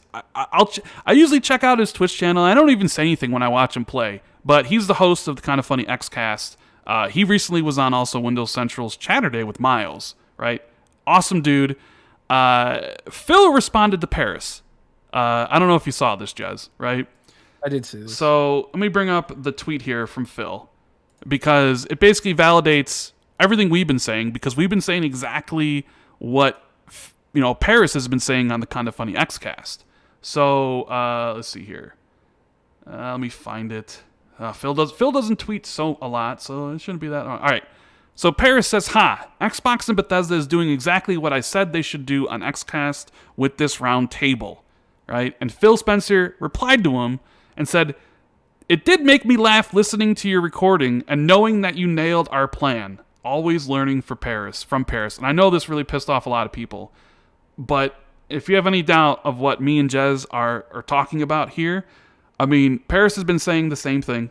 We've been on the same page since day one, and Phil basically just said, you nailed our plan. You literally nailed our plan. And it's not like we had inside info, or maybe we did. You know, that's we'll never tell if we did. But it's basically just thinking at it logically. Like, Microsoft's not spending all this money so they can put games on their competitor's platform. Like they could have spent significantly less money to have games day one and Game Pass if they wanted it from Bethesda, right? You only spend that type of money to have control, because if you have control, you determine where it comes from. And let me say this really nicely for all the people listening out there, all the PlayStation fans who are like, listen, you can't abandon the 120 million strong PlayStation Nation, right? This is the start of a new generation. I don't think you guys understand this. And while, yes, the PlayStation 5 is selling extremely well, it's still supply constrained at this point, right? So when Starfield comes out and it's a next-gen only game, because that's what it originally was, it's only going to be available Series X, Series S, PC, Game Pass, and all that stuff, you're actually not abandoning 120 million people on the PlayStation side. You're only really abandoning 6, 7, 8 million, while the Series X has a certain number, right? It's just that it's the start of a new gen, and since that game's going to be a next-gen experience, you're not abandoning the PS4 audience. That's the whole point people forget to realize, is like, it's not going to be, you're not taking it away from 120 million people, the PS5 is only going to have, less than 10 at that point. But the real reason, and the business reason for all this, and I said this last night on the DPS podcast, I said it in my video, is for Microsoft, it's all about annual recurring revenue, right? A single sale, if Microsoft puts Starfield on PlayStation and someone buys it there and they get that single sale, Microsoft isn't interested in your single sale. Microsoft's entire business model revolves around subscription and annual recurring revenue, and Xbox is following in that structure. So basically what I'm telling you is they don't want to put it on PlayStation because your single sale on PlayStation is worthless to them. What they want is to put it on the platforms and ecosystems they control and have people jump over and then subscribe to Game Pass and subscribe for years, or subscribe to Xbox Live, and then potentially turn somebody who buys that game into someone who purchases third-party content on their platform and purchases DLCs and microtransactions. That is worth more to Microsoft than any single person or a group of people buying that game for a one-time purchase on PlayStation. Trust me on this. This is what it's all about. It's all about annual recurring revenue. And I don't think people truly get that, because the business model has shifted since 2013. 2013, it's all about consoles sold and number of games sold. Nobody talked about monthly active users. Nobody talked about annual recurring revenue yet because it wasn't really a thing. And now it is. you know? So It's like all the people. I remember there was some website that was like, "This is what we believe based on our consultancy with people with a business degree." Blah blah blah blah blah. Where were those people screaming at Microsoft for stopping selling the boxed copies of Office? For God's sake, you can't just you can't. Well, I think you can, but like, you don't just go out and buy Office now. You subscribe to it. Businesses don't buy copies of Office; they subscribe to it. And no one even mentions that. That's their business model is subscriptions. Office, Azure, xCloud, Game Pass, you know. Even things like Elder Scrolls Online's subscription and Fallout 76 subscription. That is the business model now. And you don't need to give Sony a cut to make a lot of money with that model. yeah. But, I don't have a business degree, so Neither do I. So, I mean, I'm just trying to explain to people why they're doing this. Like, basically, Xbox doesn't care to sell you a game on PlayStation and take your after Sony takes their 30%. They don't. That's not what they're doing this for. They want to bring people over to Xbox, and then when they see someone who comes over because they want to play Starfield or Elder Scrolls or whatever, then they see all the great exclusives that also are coming from Xbox Game Studios, and they stay subscribed. And the person's paying $10 a year or $15 a year for the next 5 years. That's so much more important to them for their business than a couple million people on PlayStation paying a one-time thing. And if that gets you upset, that's not a diss at PlayStation whatsoever. It's not a distant PlayStation because PlayStation's going to go the same way. Mm-hmm. They're doing it now with PlayStation Now and PlayStation Plus. They're already doing it. That's just the business model now, and that's just the way it is. And by putting their games at retail for PlayStation, every sale of Elder Scrolls 6 on PlayStation is potentially a Game Pass subscription lost. Essentially, it's you have to think of it like this. By putting the games on PlayStation, it's hurting Game Pass. And that is, the business logic here. But you can't convince people who don't want to see, This isn't like fanboy wishes, because ultimately I don't care, because, I mean, ultimately, I have all the consoles. So yeah. I'm going to play the Bethesda games no matter what. And I have Game Pass Ultimate, so like I'll even get the games for free. I don't care if the games are exclusive or not. It was more like I predicted it because that's what I thought Microsoft would do for their business. And honestly, like, there are some like things that could ripple out from this. More people join Xbox because they want to play those Bethesda games. Game Pass grows so they can get more games in the service. Games maybe that skip the platform might decide to come because there's more people playing on Xbox. Like, look, because of Game Pass and the success it has, we have the entire Yakuza franchise on Xbox, right? If Game Pass wasn't here, I doubt Yakuza would be here, right? I would even not be shocked if Persona starts to come over at some point, right? This is only going to lead to more games for Xbox players to play, and the ecosystem is going to get bigger and bigger, and Microsoft's going to make more money. So Xbox can reinvest that stuff into potentially more acquisitions or building more studios or hiring more people so their games can be better and making their services as good as they possibly can. Like, this is only a good thing if you're an Xbox player. But we have a ton of super chats here, people, Jez, supporting the show, so I gotta read them off. We appreciate all the support. Ravenflow says Xbox showcases are about to get better because Xbox doesn't need to do much. Bethesda was already more competent to run themselves. Viper XT says, one thing that Bethesda brings to the table that nobody talks about is their marketing. They will improve Xbox marketing in a big way. Yeah. Bethesda's marketing is pretty good. Harpy Darn says, I think the problem with Microsoft when it comes to marketing is it's the corporatism, man. It's the worrying what the higher ups think and stuff like that. Like, Bethesda's sort of Bethesda have had some seriously edgy marketing campaigns, which I think is what you need. Microsoft's breaking out of that a little bit. Like, Game Pass has, had some spicy memes here and there, a couple of which got deleted from the UK account. Shout out to Charlie. But But there's stuff like that, So Uh, Harpy Darn says, "Has anyone noticed the mysterious signal appearing in the distance lately, or am I the only anomaly?" Game Pass. I have not. Commander Shepard says, "At the beginning of videos ran, there's a piece of music with the piano sound that sounds really good. I was wondering what's the name of it, or did you credit yourself?" If you're talking about the video, the intro video with that Sean Labrie made, I'm not sure what the name of the music is. You'd have to ask Sean Labrie, but I love the intro that he made for me. Tony Art says, "You announced exclusivity platform when you announced the game with the first trailer or release date, and not like 3 years up front." Exactly. Like Jez was saying, the surprise and shock when Bethesda has an event, or maybe it's combined, and Todd Howard runs through Starfield and shows exactly what the game is, and then it drops the trailer with the release date, and it just says exclusive Xbox PC, and then that's it. Then I mean, you're 100% right. RA89 says, some PS5 Skyrim 10th Anniversary Edition, $70. AKA Havoc says, "Legacy means old titles that are already out, possibly remakes that are made for old games, will still possibly be on other consoles. Awesome show."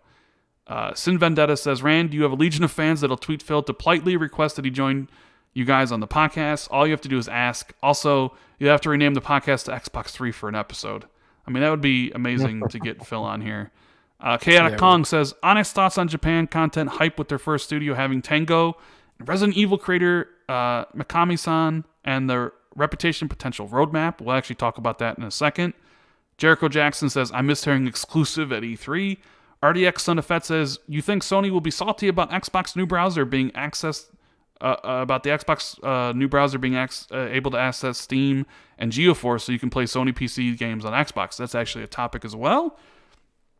Bay Area says, "Since Deathloop is a timed exclusive, is there a chance that Deathloop launches day one on Game Pass PC and xCloud?" That's interesting. Jazz, do you think there's a chance Deathloop comes to Xbox Game Pass through PC?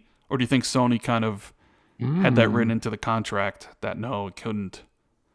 I think, didn't that happen before when Microsoft was sneakily I think it slipped did. a game? Yeah. Microsoft slipped a game past some exclusivity clause straight into Game Pass, and I think since then, game companies might have wisened up a bit and hang on a second, we got to add a clause to this, so maybe not, but who knows? Mm-hmm. I'm sure Microsoft's got a lot of lawyers reading that, scouring the fine print of all this stuff.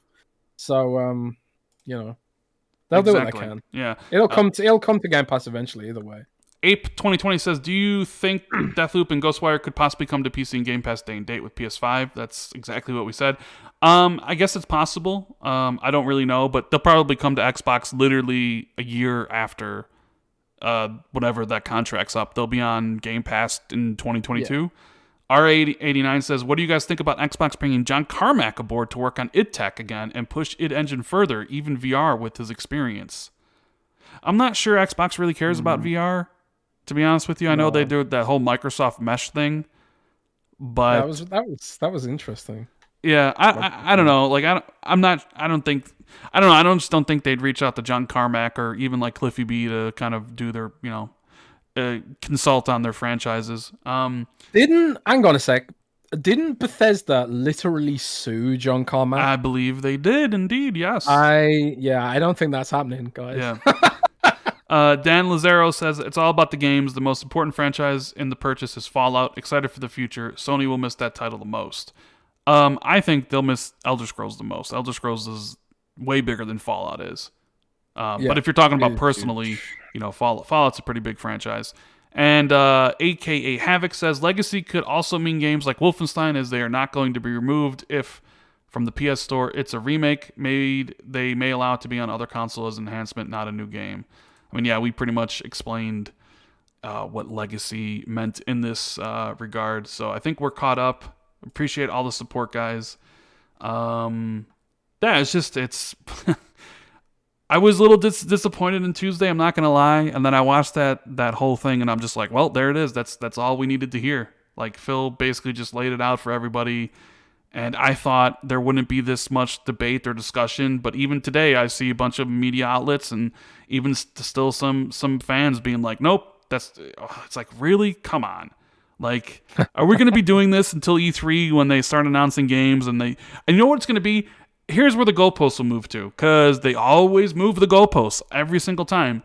They'll move the goalposts to say, one, Bethesda games were never good, and I already see some people out there saying that, even though some of these people are capping for Ghostwire Tokyo and Deathloop, right?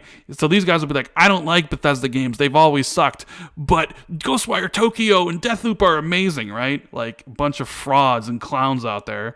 And then the other one being that these are just timed exclusives, Jez. So even though Starfield might launch only on Xbox, it'll come to PlayStation in a year or two. I'm telling you, that's not the case. These games are exclusive. I don't know how much more firm I can be. If you need to go through the 5 stages of grief right now, then go through it. I'm sure a lot of people are in the denial phase at this point. Just work your way through the acceptance phase, and I promise you, everything will be okay. And besides, who knows? Maybe you'll even be able to play them through web browser on PlayStation. Well, I mean, most PlayStation fans that have talked about how the Series X is worthless because they own PCs. Well, if that's the case, you own a bomb PC. You can play all the Bethesda games on your PC that you say you have. You know what I mean? So you're not missing out. Showin says, let Pete Hines do the shows. Dump Major Nelson. And that's Sir Noob says, Phil is super pumped about Tango games. That's right. Like, so the other things they talked about, and they went through all the different studios, but Phil specifically called out Tango, Jez, and how he wants to go to Tokyo and spend more time with the team there. What do you think about that? And he talked about how this is a good first step into having a because Phil always said he wanted a Japanese studio. This is a good first step. Do you think he'll let Shinji Mikami direct one last game? Because he's kind of, he's talked about that, about, maybe directing one last game, just being like Phil, being like, just make whatever you want to make. Don't worry about the money. Put it on Game Pass. And then kind of using Tango as like the first step, and then acquiring more Japanese studios in the future? Yeah, I would hope so. I think it was really cool to see Shinji Mikami in the video. Like, I truly worship that guy. And I love The Evil Within. I think it's so underrated. It's such a clever game. And yeah, it had like some, it was a tough game in parts. Like some of the difficulty spikes in that game were like, they were pretty steep. And I was surprised that like completing the game on normal, and this was like a couple of years ago, completing the game on normal was a rare achievement. I don't know if it still is, but I think there's a specific part in that game where a lot of people fell off with it, and I think it has to do with the dude who's invincible and following you through that house and that one part. But I love the game. Like the artwork in that game is just tremendous. Some of the coolest monster designs I've ever seen. I would love to see Shinji back for one more, like a true Evil Within. I didn't like the sort of switch it up to scavenging and open world stuff in Evil Within 2, even though like it still had like the cool art and stuff like that and the atmosphere. But I think Bethesda sort of, the last few years, Bethesda sort of wavered a bit. What should we call it, a wobble? Like Evil Within 2 was a bit strange, and then you had like games like Wolfenstein Youngblood, and then like Doom Eternal was great, but it had this like dumb tacked-on multiplayer mode. I apologize if you like it, but I think it's dumb.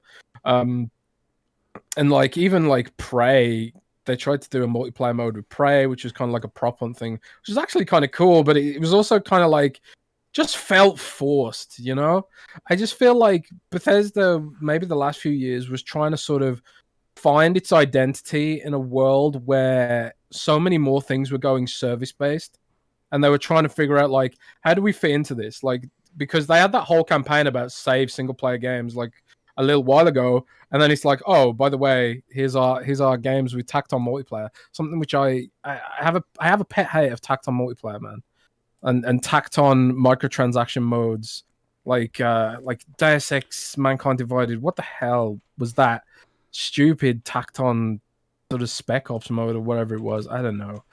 I have a pet hate for that stuff, but it does feel like Bethesda, thanks to Game Pass, single player games, like, they don't need to have the tacked on bullshit. They can just be what they are, as long as they keep bringing people in and subscribing and stuff.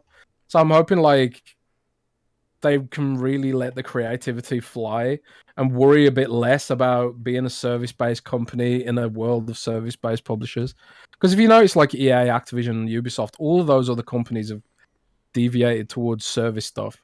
But with Xbox, Game Pass is the service. So I feel like there's less of a need to have those microtransactions and stuff. Even though a lot of games do have them, because obviously they make money.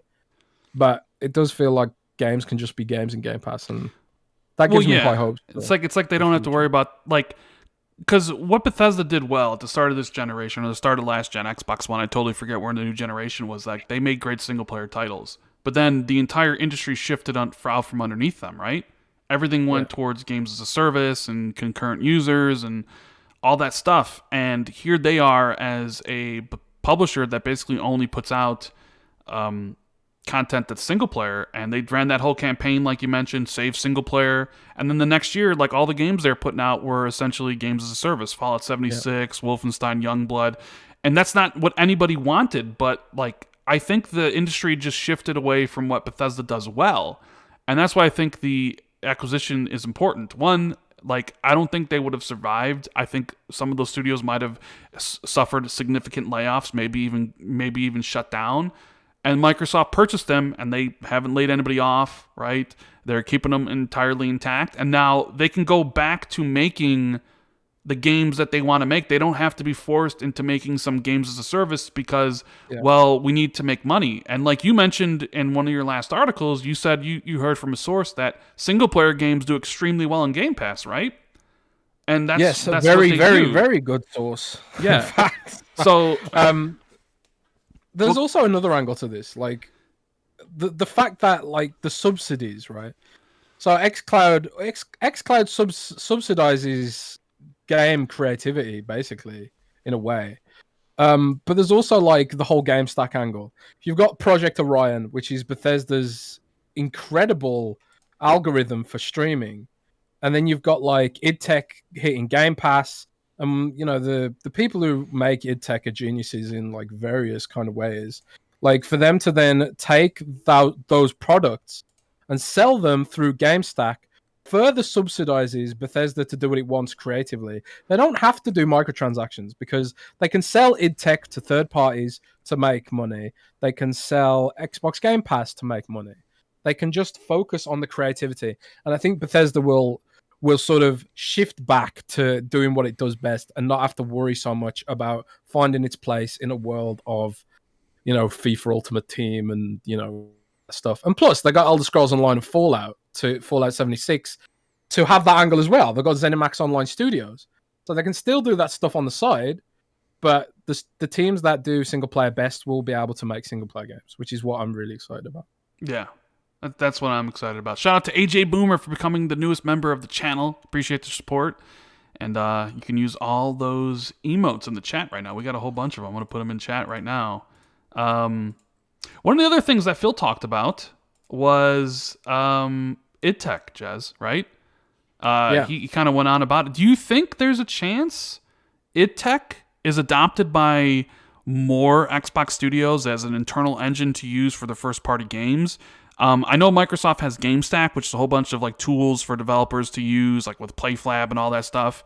Do you think they can maybe license out id Tech, kind of like Unreal does? Like, what do you think? What do you think? Like Phil's comments about id Tech revolved around, you know?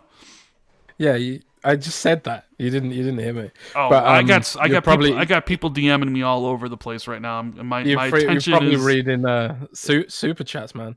It's like we need a production team to run this show, man.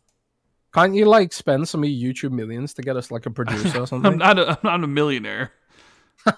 I wish I was. I'm literally like trying to keep up with chat, and I got people messaging me on Twitter, DMing me to check out what the Game Pass account just tweeted out. So like, I'm sorry if I wasn't my. It's hard running a show, a live show. I honestly like I try to pay attention. With 2 people, so like, okay, the Game Pass thing, the Game Pass Twitter account. I basically just said that like, you know, that can use GameStack and id and sell it to third parties to subsidize that creativity.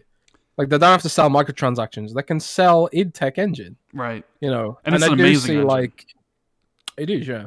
And I do see like more of Microsoft's first party using it because it means they won't have to license Unreal, which is pretty expensive if you're making games that run into the billions of dollars, millions of dollars. So if you're making those expensive games, and they take Unreal Engine and Unity and stuff like that, they take a licensing fee and a royalty on top of that, and it scales up based on how much you make. So like Unity, for example, is completely free until you make $100,000, and then you have to start paying a royalty. It's like you used our tech on our platform to make a game, so now you have to pay us a royalty. And if you're making like millions of dollars or hundreds of millions of dollars, you have to pay Epic even more and more and more. So it makes sense to me to stop using the Epic's Unreal Engine and save a bit of money, and then pivot to id Tech, develop id Tech, sell id Tech, and then use that to further subsidize your ambitions. And Microsoft's mission statement is what, Rand? Annual recurring revenue. No. The actual mission statement is To make something about empowering. Oh yeah, to do yeah, more, right? yeah. That mission statement. I thought their mission statement's basically we need to make money for our shareholders. I mean that's their whole thing for their business. That's the secret mission statement. Yeah, that's the secret mission statement. Yeah, you're right. That's what's out there. Empowering people all around the globe, I believe, is something. So the Game Pass Twitter account, Jez, has done one of those hint things, right? I was getting a bunch of DMs. We actually got a super chat about it, but I was getting a bunch of DMs and people tagging me on Twitter. So I'm trying to do a whole bunch of different stuff here. It's tough to keep up, especially with just me and Jez here. That's cool. We need hire an intern or something. Yeah. To do all this for us. You're doing all this stuff, and I'm just playing. You're just playing the video. You're probably playing Overwatch at 120 frames on the Series X. Or no, you can't. No, I don't have 100. You don't. I don't have 100. I do, Jazz. I gotta. Oh man. So Xbox Twitter account, the Game Pass account, they tweeted out, "There's probably a hint about a game in here somewhere. Honestly, we can't even keep up with all the announcements lately." And it's from Melissa McGame Pass. Hey team, so much news today. Hope you don't mind if I add some, although it's completely unrelated to other announcements. That new game has been confirmed and it's officially coming to the service. As always, keep this confidential. Before I go, I did have something I wanted to ask. Has anyone noticed the mysterious signal appearing in the distance lately? Or am I the anomaly in this situation? Weird question, I know. Thanks, Melissa. So there's a bunch of people... So there's a bunch of people saying that that's literally the story of Outriders or something in the Twitter replies. Some people are saying Batman and stuff like that. Chat, if you've played Outriders, does this sound like Outriders to you? Is it possible they get Outriders day one in the service?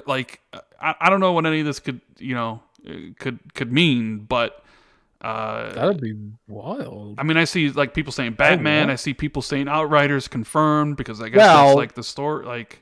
They did show Batman. Xbox Series X enhanced by quote unquote mistake. They're doing a lot of teases lately. They do art a lot of teases, and I would love maybe it is Batman. So yeah, if you guys go check out the thing, if you guys I don't know, what do you think? What do you think they're teasing here? Is it Outriders? Is it Batman? Is it? I don't know. Anomaly isn't really attributed to Batman though, so I don't know. I just would Outriders day one on the service would be huge. But would it happen day one? I'm not sure. I guess we'll have to wait and see on that one. So, yeah, it's kind of crazy. I mean, Microsoft is just constantly going with the social media aspect. They are killing it right now. Their social media. The social media stuff. Yeah. So I need to go back to the super chats because we got a lot of support here. Swan says they won't do it, but quick exclusive content is making the next-gen version of Doom Eternal Series X PC exclusive. Well, they already announced the next-gen version for all the platforms, and that's what Phil talks about with Legacy. Legacy content. Doom Eternal is a Legacy game on PlayStation, on the Switch, so whatever updates Doom Eternal gets, those things would get. That's what Legacy means, And, thank you for coming to my TED Talk to understand what the term legacy means. John Mitchell says, appreciate you guys. Keep up the good work. Thank you for the message. Raja Patel says, do you think Phil would allow id Tech or Machine Games to collaborate and help 343i with Halo Infinite? Well, I mean, a lot of teams have been helping with Halo Infinite. Playground was helping with Halo Infinite. The Coalition was helping with Halo Infinite.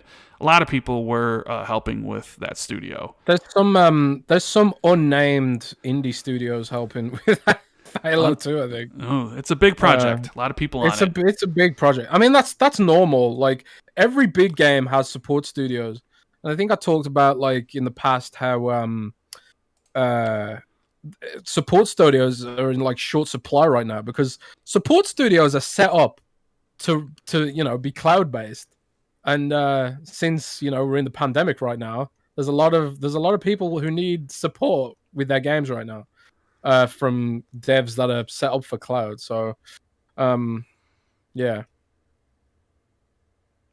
So people are saying the anomaly is what gives you your power in the Outriders game, and that's exactly what they kind of mention in the thing. I mean, that would be crazy if they got Outriders day one. I mean, I haven't played the demo or whatever, but is that what they're teasing? I mean, well, I guess only time will tell.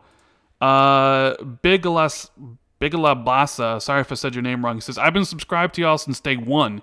Back in the past, I thought Dealer and Colt was the same person. Lol. Keep up the good work, and if Xbox brings back Ninja Gaiden Boot, that would be nice. Facts.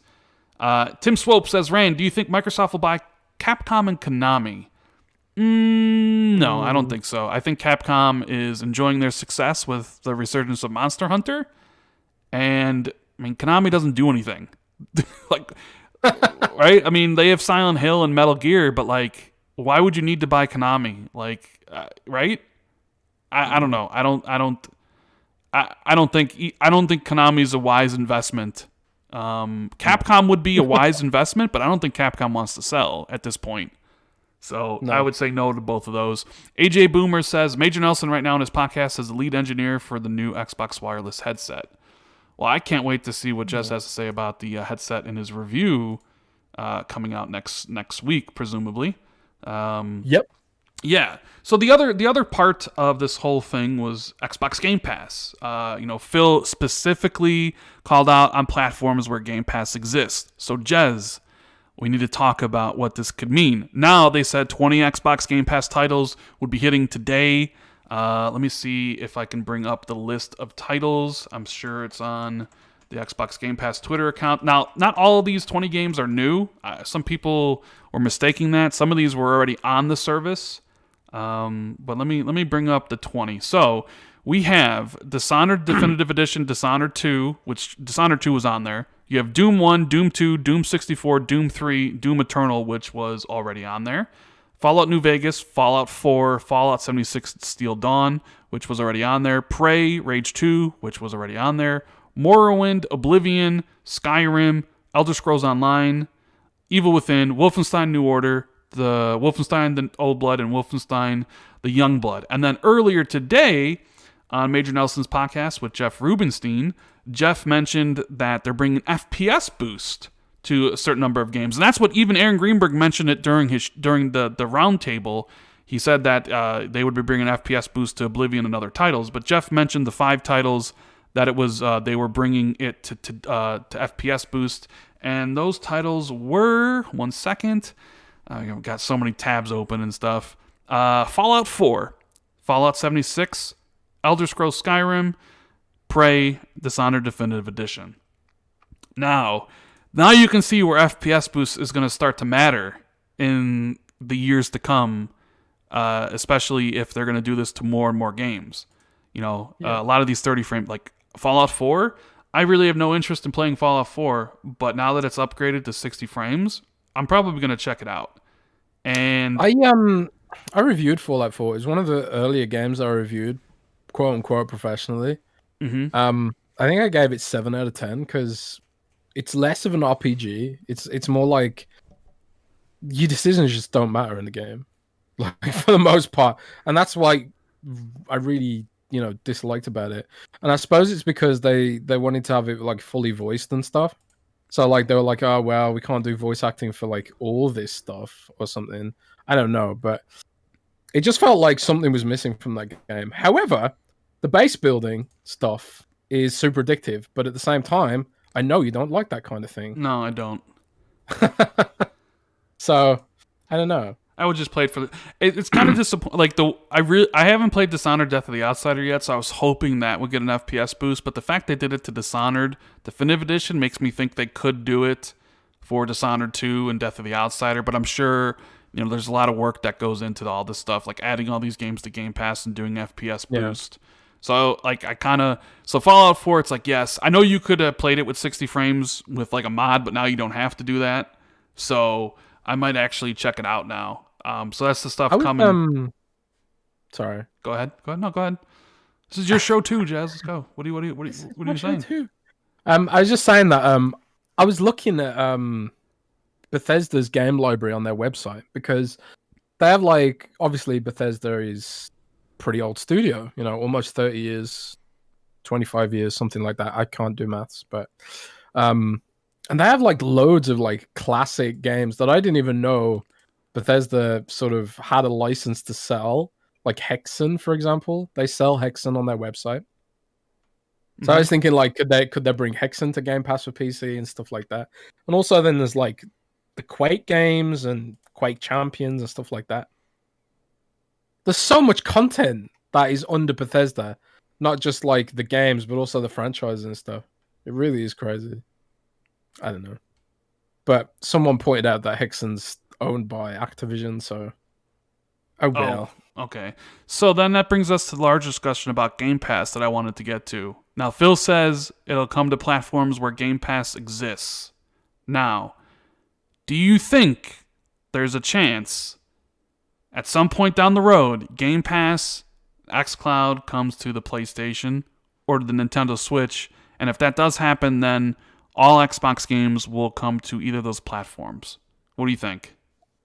Well, we did touch on this a little bit at the start about the possibility of, and it's something I've been thinking about a lot more recently, is this idea of a Game Pass Lite, which is just xCloud, just Xbox games, because obviously Microsoft doesn't have a right to just put, Game Pass wherever it wants or whatever, because ultimately it's filled with other people's content, and also at the same time, um, other storefronts like Google Play and Apple App Store and PlayStation and Nintendo, they also want to sell games as well. So they don't want to compete with Microsoft's subscription service because it's kind of like, well, if you put in your subscription there, service there, people won't buy the games from us. They want to sell those games too. But when it comes to Microsoft's own games, if that's the only way you can get them, then they'd be more willing to go for it. I think like a stripped down version of Game Pass, which is just xCloud and Microsoft's own games, is something that Sony and Nintendo would potentially go for. But And I what's think in that's but something that Microsoft would explore. But what do you think's in it for either both of them? Like, you have Nintendo Switch, once again, number one NPD, best-selling console for like years at this point. They're doing just fine. Is Nintendo looking at like, what do we need to like? What's in it for us? Why do we need to help Xbox? Because let's imagine a scenario. Nintendo Switch allows Game Pass on the Switch and in some curated format where it's just the first party games, and Nintendo takes a cut of the subscription, but it grows Game Pass to a certain number that then Microsoft is able to go out and buy another publisher to take games away from the Nintendo to sell. You know what I mean? Like, and the same thing with PlayStation. They're doing incredibly well. Like, why would they want to help out one of their competitors? Essentially, maybe down the road, grow their subscription service to the point where they buy another publisher and takes games away from PlayStation. Like, there's that aspect that I have to wonder about. Like, That's obviously like the contention is that it'd have to be worth everyone's while, right? mm-hmm. Like Sony would be getting Elder Scrolls, and they'd be getting Fallout massive and games stuff, and, yeah, and Fallout, and they'd probably also be getting like Halo and Gears and all the Forza games on there, and they would they would be getting a cut of the subscription. But PlayStation, like Jim Ryan, Tap Dance and Jim Ryan, like do we think he'd be sitting there being like, you know what, I have my own subscription service that I want to sell. Why would I want to help out a competitor make more money and potentially screw me over by making Game Pass larger for Xbox to then go buy more publishers or more studios to take away from my platform where I sell those games at full price and take a 30% cut? Yeah, I mean that'd be the argument against it, but at the end of the day, it's suppose it comes down to volume, and if Microsoft can demonstrate that it has like I don't know hundreds of millions of subscribers, and Sony would be like getting a cut of I don't know some kind of significant cut of all the people that subscribe to or use the service, presumably even like for example, buy microtransaction for Halo Infinite through that service, which is not, I know, is something Microsoft wants to avoid, which is, you know, one reason why xCloud games generally don't have any store hooks in them. Like most of the games on xCloud don't have any sort of microtransactions in them because that violates Google Play's service agreement, because Google Play wants a cut of those transactions. So and Apple wants a cut of the game sales, so Apple doesn't allow xCloud at all, So there are significant competition challenges towards this. And obviously like Google has no choice but to allow xCloud because it has an effective monopoly when it comes to mobile. But, it'll have to be a deal that's worth everyone's while. Yeah, and I suppose like sorry, I was just saying like with Nintendo, if they are releasing a Nintendo Switch Pro at some point, then they're gonna end up with more third-party support than they have been now. Like there are companies investing in the Switch, like they got Apex Legends on there now recently and stuff like that. But it doesn't seem to be a trivial matter to port a AAA console game to the Switch because of its hardware. But I think the only way you're gonna get like Halo and stuff on the Switch is through xCloud.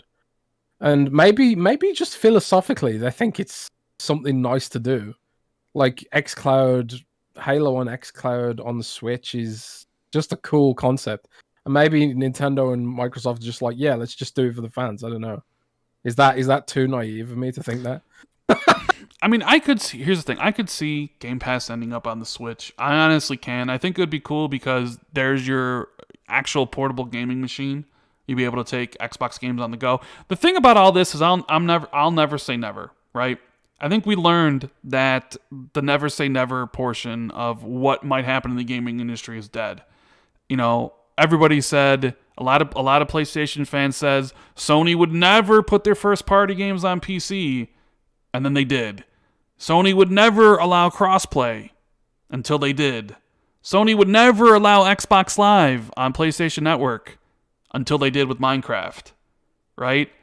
So we've gone through a whole bunch of stuff where the nevers have become reality, and it's just one of those things where it's like now we're talking Game Pass on Switch, on PlayStation, and it's one of those things where you immediately say, no, that's never going to happen. But who knows what the industry looks like in 5 years from now? Who knows what it looks like 10 years from now? Right? The thing is, hardware sales just ain't the business anymore. It's just not. I mean, even for like Samsung and stuff selling phones, it's not the business anymore. The business is like the upsell, and if xCloud comes to PlayStation, then maybe PlayStation now comes to Xbox, and they can benefit from each other's platforms. It's all like it's just a diaspora of like electronic devices that connect to the internet. The endpoint is irrelevant. The endpoint is totally irrelevant because there's no money to be made on hardware. The margins are better on the services and the software, and to get those margins, you need the biggest platform possible, and that's why Sony's investing in Steam right now. And that's why, like, I remember when Forza Horizon 4 came out on PC, I saw like a bunch of people tweeting at Xbox and stuff saying, "Oh, this is ridiculous! It's $60, blah blah blah. It's an old ass game." Boom, top of the Steam bestsellers list. Mm-hmm. I think it's second only to Valheim, which is like the hype beast game right now. It's people will give people the option, and they will come. So like I would if PlayStation Now was on Xbox or whatever, I would subscribe to it instantaneously. But I'm never going to buy a PlayStation because I don't have time. You also don't have room, do you?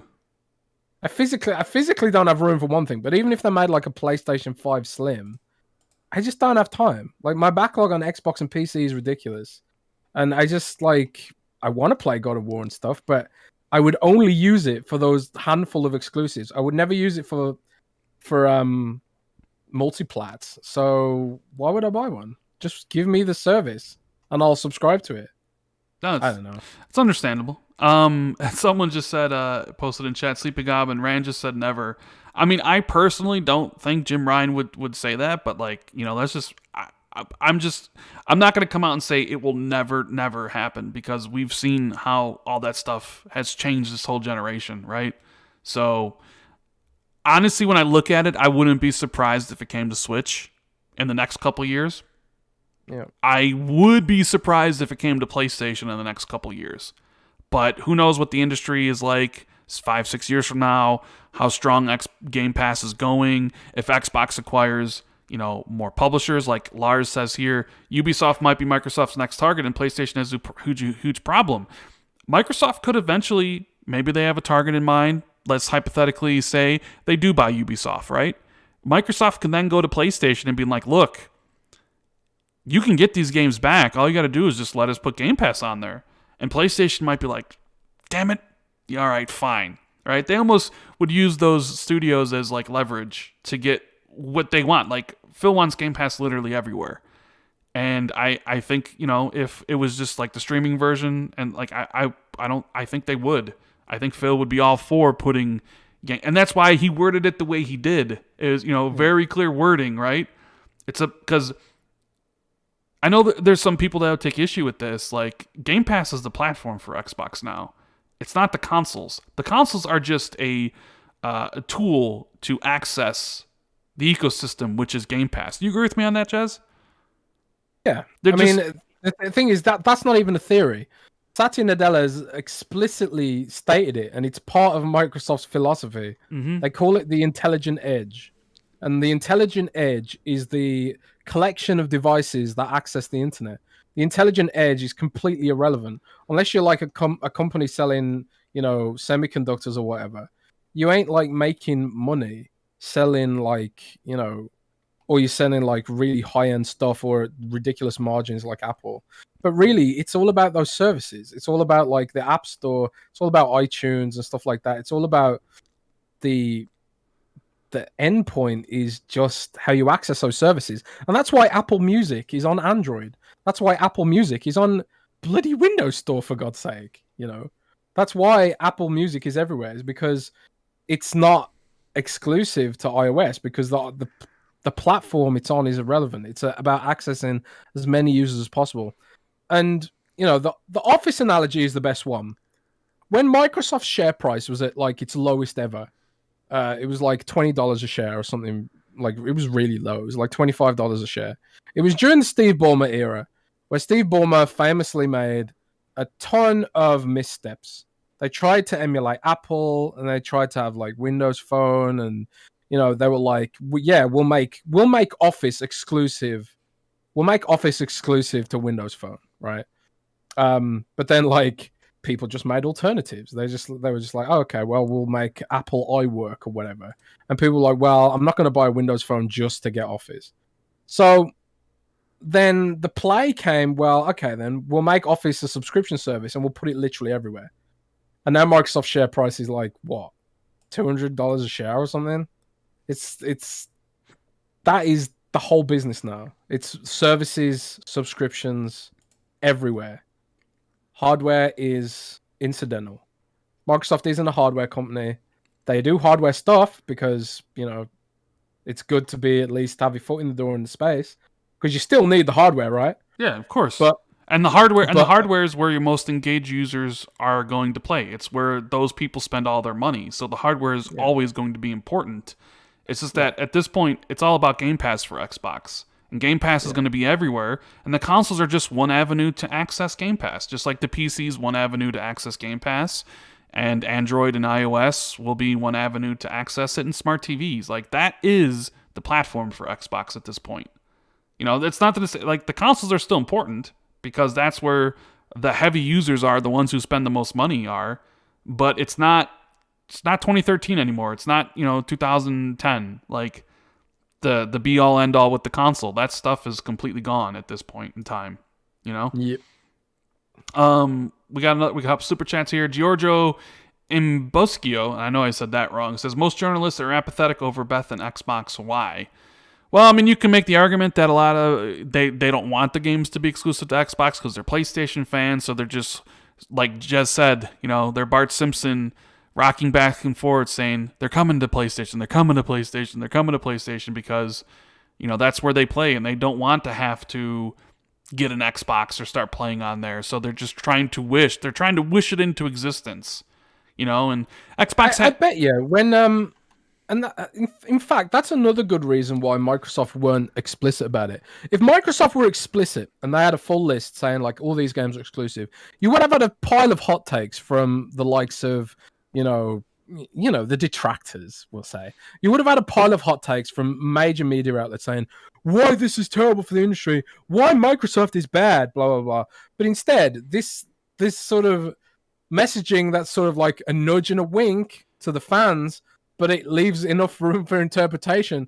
That leaves them sort of guessing until it sinks in, right? By which time they will have accepted it, and then we don't get sort of like a mass of hot takes and YouTube videos talking about Microsoft being evil and stealing the games from everyone, even though like the games will be more accessible than ever.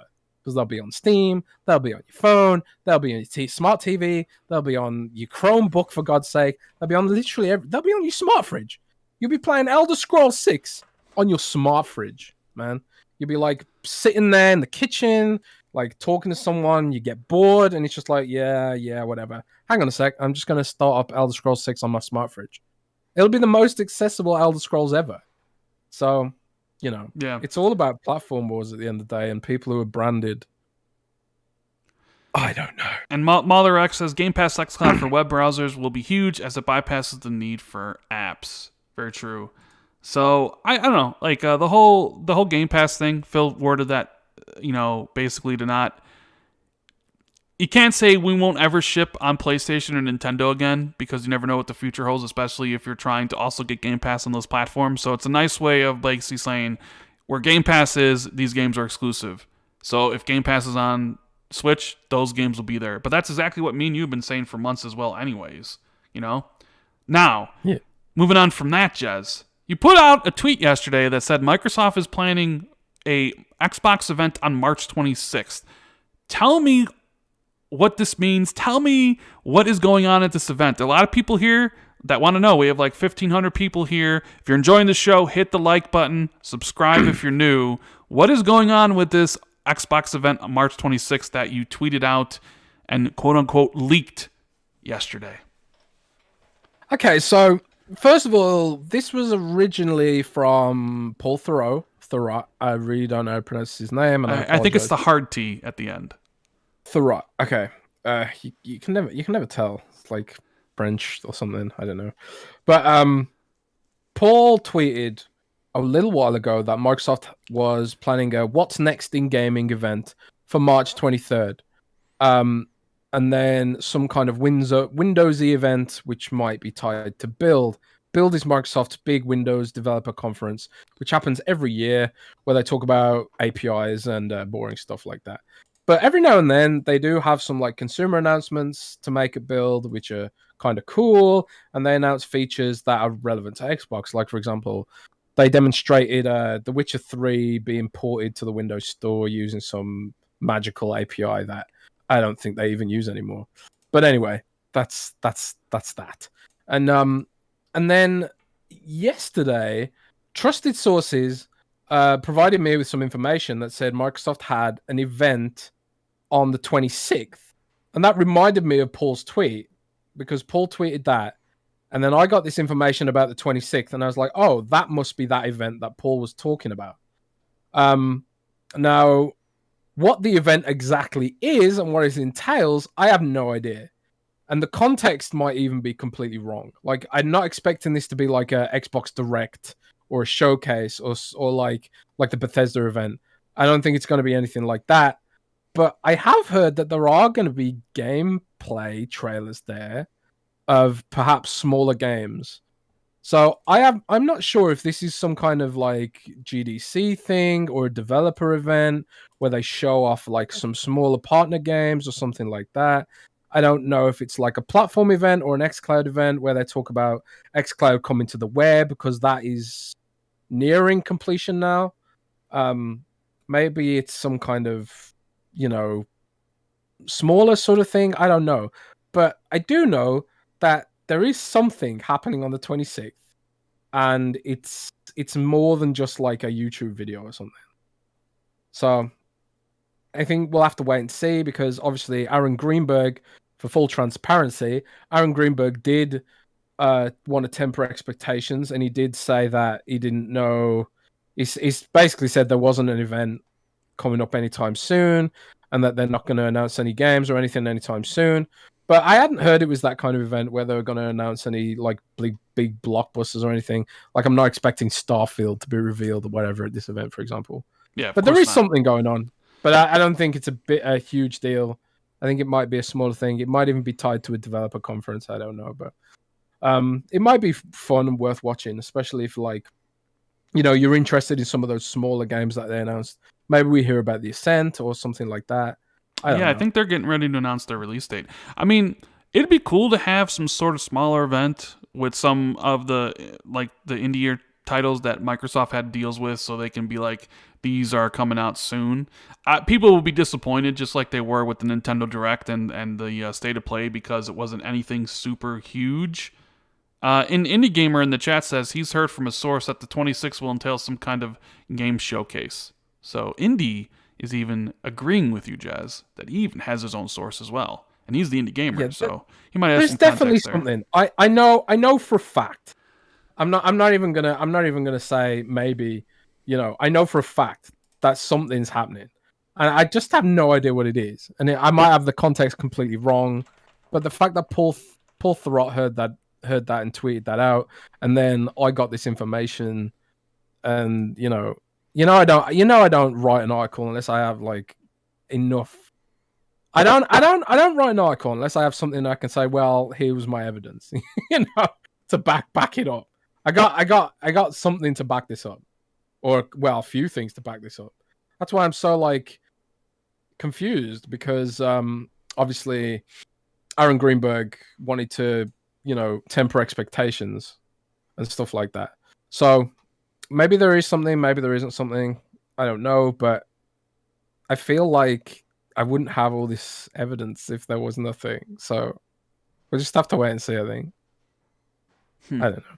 Anyways, so, but one thing we do know for sure is that there is a summer event, which they confirmed during the roundtable, right? Although they made it Yeah. seem like it was going to be a combined show, where Jeff Grubb said that it might be each one of them having a separate show and then having them back to back. What do you think by all that? I don't know. I think Jeff sort of he clarified a bit and said that was that was guesswork and not a leak. Some outlets picked that up as a leak from Jeff. Which is, it's something that happens. Like, when you leak stuff for a job, it's sort of like your predictions end up becoming covered as leaks, even when they're not. They're just predictions. So I think Jeff did clarify that was like more of a prediction rather than a suggesting that was definitely going to happen. But it does make sense to me that they'd have separate shows, because A, they have in the past. B, I think Microsoft and Bethesda are going to have a lot of stuff they want to show, like a ton of stuff. And this is the start of the gen. They're going to want to go all out. They're going to want to say, yeah, we're here. Xbox is back to maximum capacity. Look at all these exclusives. And I think, like, if you put that in one show, you're gonna get people fatigued. So maybe, like, Bethesda shows one day, Xbox Game Studios on another day, and I think, like, Bethesda is one of those studios that has a fan base of its own. I think their fans will want to be reassured that they haven't become like all corporate and lame, and that they still, don't have to sort of toe Microsoft's line or whatever. You know what I mean? Right. So I think, like, it makes total sense to have separate shows, but I think, like, even if they do have separate shows, there will be Bethesda stuff in Xbox's showcase, because they'll want to associate Bethesda with the Xbox brand, obviously. So Yeah, shout out to Sherman Jacobs. He says, "Do you guys see an expansion of Game Pass to more than 100 games?" I mean, currently there's like 300 or something on Game Pass console. The reason, and I understand, and people ask me this all the time, so I guess I'll just talk about it here. The reason they don't say play more, play 200 or 300 games, and why they keep it at 100 is because it's all psychological, right? And also, like, if they ever dip under a certain amount, they're not basically putting out misinformation or lying. The reason it's 100 is because that's a perfect amount for people. The more you add, like 200, 300, 400, people think that's just overwhelming. And for whatever reason, that's like a whole psychological study. And that's why they use, play more than 100 games. Because if they said more than 300, people would be like, that's just too much. There's like some weird psychological stuff with that. And I understand that because sometimes when I sit down at Xbox, I have so many games. It's that word I use, Jez. Choice paralysis. Where it's like you have so many choices of what to play that you don't actually choose to play anything because you can't make up your mind about it. So that's what. Remember we talked about this choice paralysis? Are you like secretly a psychologist? No, I'm not. I'm not a business major, even though I studied business for a long time. I'm not a psychologist. I'm not a marketer. I'm just saying. No, that's no. yeah.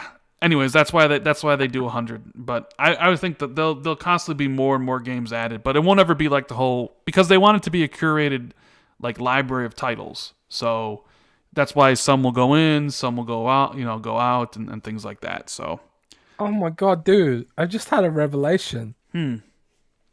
Someone tweeted me.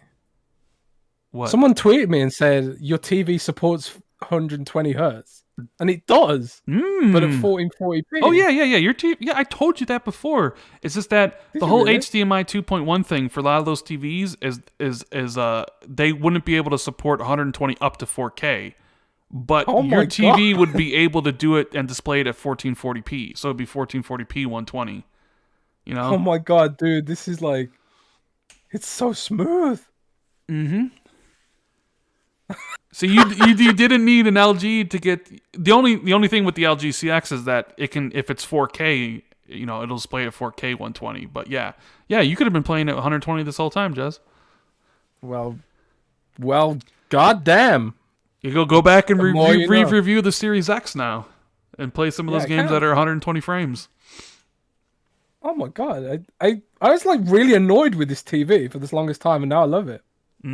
But yeah. So I need to thank that guy.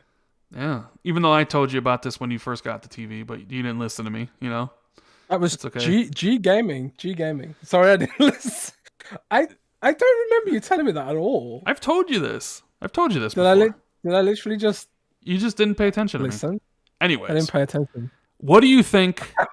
What do you think about this new Edge browser on Skip Ahead? So on the Skip Ahead Insider Ring, there's a new Chromium Edge browser, and it doesn't have any blocks on it, right, Jess? So you're able to actually load up Stadia and play games. You're able to actually load up GeoForce Now, which lets you stream your Steam games. So essentially, you could play Horizon Zero Dawn and Death Stranding right now on Xbox through your Edge browser, right?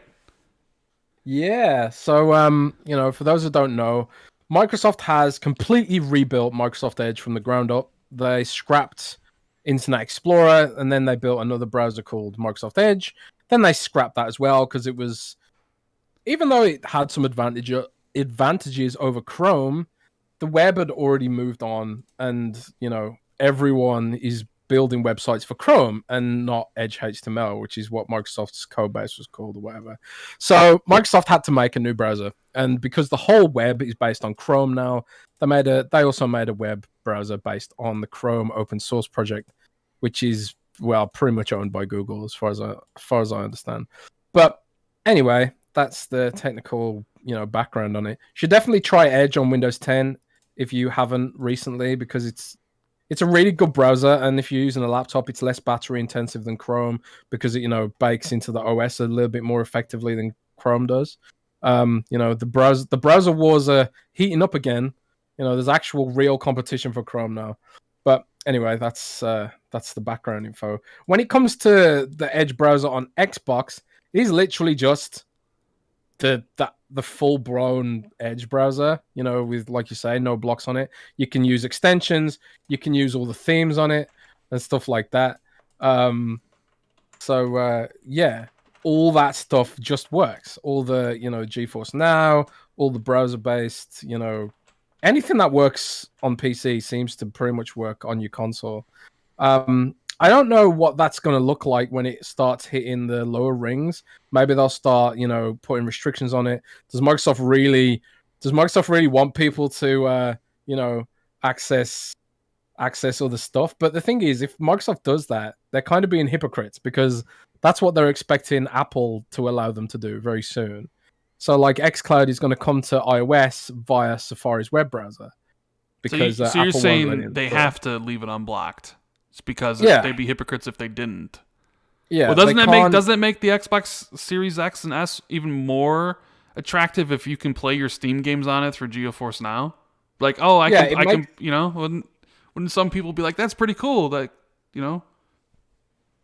It makes the Xbox Series S increasingly a genius marketing decision to build that console. Because I remember when they announced the dual punch sort of console thing, everyone was like, "Oh man, the Series S is stupid." Like, again, it comes back to those sort of out of touch game journalists who were saying it was a bad idea, stuff like that, blah blah blah blah blah, and that Microsoft should just stick to one. Do you remember the whole argument, like, "Oh, it's confusing, the poor consumer, it's so confusing," and all this sort of stuff? Well, the thing is, like, the Series S is getting, with this sort of stuff, and the compatibility with emulators and all this sort of weird, wacky stuff you can do with the Series S. And when you factor in this Edge browser stuff as well, it becomes like a really nifty little item to have in a household. Just like if you got your main gaming rig upstairs, maybe you buy an Xbox Series. You don't need an Xbox Series X necessarily, because you want to use your full power gaming rig. But it's almost like a no-brainer purchase if you want to have a console that can maybe do smaller two-player games or whatever, but also stream GeForce Now downstairs and stuff like that. Does that become more attractive as a purchasing option? It's kind of cool to see, presuming they don't block it. I don't think they will block it, because, like I say, they'd be hypocrites if they did. But I need to try that out myself, because I've never actually tried GeForce Now, so I'm gonna do that, I think, this weekend. yeah. Have you tried it before? No, I mean, You don't PC I don't game, own. Yeah, so it'd be cool. Maybe you could put out an article like how to play Horizon Zero Dawn on your Xbox, right? That'd be like the ultimate clickbait. Yeah. Don't pay attention to my gameplay right now. I screwed up a lot playing Titanfall 2. Couldn't make the jumps, so people making fun of me in chat for that. All Might says, any more good news from Xbox this week and I'll have a heart attack. I mean, you would think there's probably nothing else. I mean, this week, Friday, they don't usually do PR on the weekends. If there's really an event on the 26th, maybe they announce that next week at some point in time. We do have next week and the week after. Yeah, so, honestly, I hope, I don't know. I just keep the good news coming is all I'm going to say. I really like it when there's more things to talk about instead of actually speculating about things that are going on. Jez, before we get out here, because we're coming up to the end of the show, so people, if you're starting to think of some questions, start thinking of them. What did you think of the leaked Elden Ring trailer that our buddy Special Ed over from the Xbox era tweeted out on Twitter? Well, I'm kind of astounded by the response to that. First of all, the 6-second grainy footage, very grainy. So much traffic on Windows Central. I was like, what the hell is this? People really love From Software. Yes, they do. Crazy the fan base that companies built for themselves, and it's awesome to see. Passion like that is also always awesome, as long as it's sane and respectful. should we say?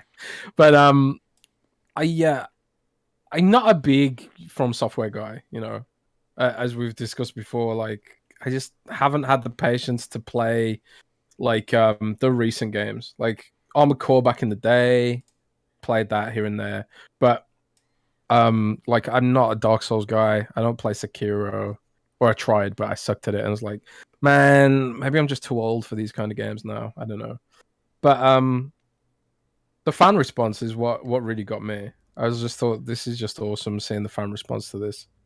I do wonder if like when Bloodborne's gonna come to Steam, because that's like I love the aesthetic of that game. When That's the thing. Bloodborne's coming to PC, not if Bloodborne comes to PC. I mean, if Bloodborne comes to PC, What about when God of War comes to PC? Then you'll finally be right from last year.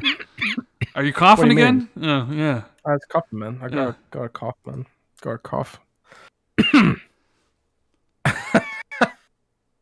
I mean, you like Sekiro, right? You love Sekiro. Love it. But you don't like Dark Souls. Not particularly, no. So, are you interested in Elden Ring? I mean, when I saw the grainy ass footage from Elden Ring, I was like, "Oh, okay. Well, that's Dark Souls." I don't know. We'll see. I mean, maybe it's. We'll see. We'll see. I don't know. I just is it weird to you how it leaked? Like, it just people had the trailers and right? Like, I remember when Bleeding Edge leaked the day before it came out, before E3, when someone stole the trailer because they were there. I don't know. Has there ever been like an instance of this, or where a trailer just gets stolen like that? I don't know if I should say this or not, but I have been in press events before, like at Gamescom and E3, and I've been in press events, and I have filmed the trailers on my phone off screen. I've never leaked any, but I filmed them off screen for my own notes, and it's like, rather than try and recall what I've seen from memory, if I've seen something behind closed doors, I'll just film it. And I'll be like, yeah, I'm gonna watch that back later and then write it up, even if I can't share the trailer itself, and then I delete it afterwards, or at the very least, I might record the audio or something. So people do that.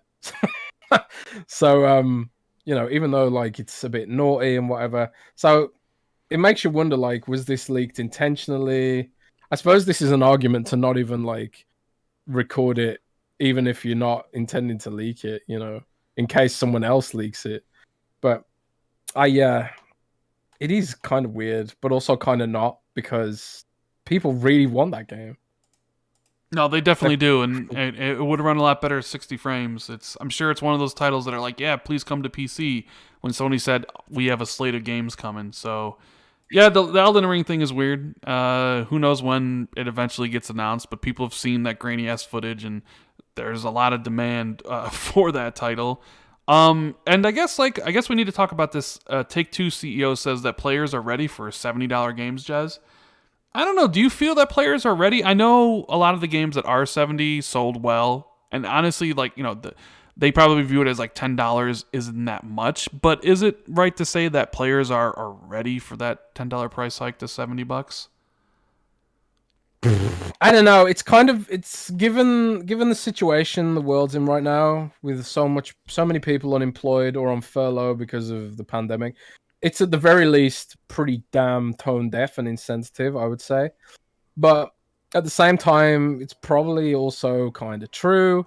I think, like, in a lot of markets, people have already been paying $70 for games because of taxes or whatever, and it hasn't, impeded anything. But at the same time, I do remember, Rand, and I think I've told this story before, I do remember being a little kid and wanting to buy Majora's Mask for my N64. And it was 70 quid. And I don't know why it was 70 quid. I don't know if it was just marked up by the shop. I was a little kid, man. I was like, small or whatever. I don't remember how much games cost in general. I don't think they were usually 70 quid. But, it was really expensive. And my parents were just like, straight up, we can't afford that, Because I was like, I'm not from a particularly affluent family or whatever. And there'll be parents out there, and who want their kids to be involved and included in gaming and stuff, and And then like Activision's, they're like, oh yeah, 70 quid games, no problem, or $70 or whatever. But for my money, this just makes Xbox Game Pass even more attractive. And like games like Roblox and stuff, which are free to play and all that sort of stuff. That's why these games have gotten more attractive over time. And I don't know if AAA games are going to be sustainable if they keep going up in price like that. Because wage growth is stagnant for most people in the world. And, but things are getting more expensive. So there comes a point where it's just like, man, should I just subscribe to Game Pass and just forget buying the next Call of Duty? I'll just stick to Warzone and just play, Halo Infinite free multiplayer, or just stick to Game Pass games. But I don't know. Maybe the world doesn't care, and maybe people will pay if it's I mean, I think if from an established franchise, I think people just pay it, But like if it's a new game like Returnal, I think there might be some, do I really need $70? Like those type of things where it might be a little bit tougher for a new IP to get traction at that price. But like something like Grand Theft Auto and like the big franchise will, people aren't going to not buy it just because of the $10, right? So I think it affects the smaller titles or the less known ones. And you can talk about things like, well, it'll go, if they don't sell, they'll go on sale later. But the thing is, it's like if a game doesn't come, sprinting out the gate these days, it loses the whole the virality angle. There won't be anyone streaming it on Twitch. It'll sort of drip feed by word of mouth, and no one will be playing it because it's too expensive, or they don't even know what it is. Like even at $60, new IP struggles. So like, would you just pay $70 for a game you'd never even heard of? You didn't even know anything about it or what it was? No, I doubt it. I doubt I would. I would at least want to see footage and maybe check out some reviews or whatever. But I mean, it seems like that's going to be the case for most of these games and publishers moving forward. I mean, it definitely seems like people are okay with that price for most titles, so it'll just be the standard going forward. So some titles I think will bomb because of it, but the vast majority of them that are huge will just probably be okay. Anyways, let me read some super chats before we get to the question and answer segment. So if you guys have any questions, make sure you start putting them in chat. Mariano Pampa says, "Hey gents, Rand, what did you think of the new Halo community update along with the question and answer video? With 343 saying they won't have traditional cutscenes, having a more seamless experience. Thanks, guys." So we had always heard that they were going for more God of War style thing. I did see some of the news that there'd be no playable elites, that like a storm system would be coming but not at launch, and that there isn't any dual wielding. No dual wielding is a little bit disappointing. I always like that. No playable elites is disappointing as well. Is this for Halo Infinite? Sorry. Yeah, Halo Infinite. They didn't ask like anything on their channel the other day, or yesterday actually. So no playable elites is strange to me. Well, I mean, I don't think 343 has done a playable elite in Halo 4 or Halo 5, if I'm thinking correctly. So yeah. I don't know. I love that 343 is being very open and transparent, though, so that's good. Humdrum says, predict Halo's Metacritic based on what you know. Well, I don't really know much about Halo, but, like, I don't know, 87, maybe? Jez? I have to wait and see what the next trailer looks like and stuff, but mid-80s, I would imagine? I don't know. Based on the old trailer, I might have said, like, 78, maybe. Yeah, but you called it a Lego game, though, so... It looked like a Lego game. I mean, fair enough. It didn't look good. We all know that. Gamer by Choice says, "Great show, guys. I always love listening to you discuss gaming. I'm a big fan. Thank you for the support and for checking out the show." Gordon says, "Now that the Bethesda is here, next studio acquisition has to be more family-friendly type.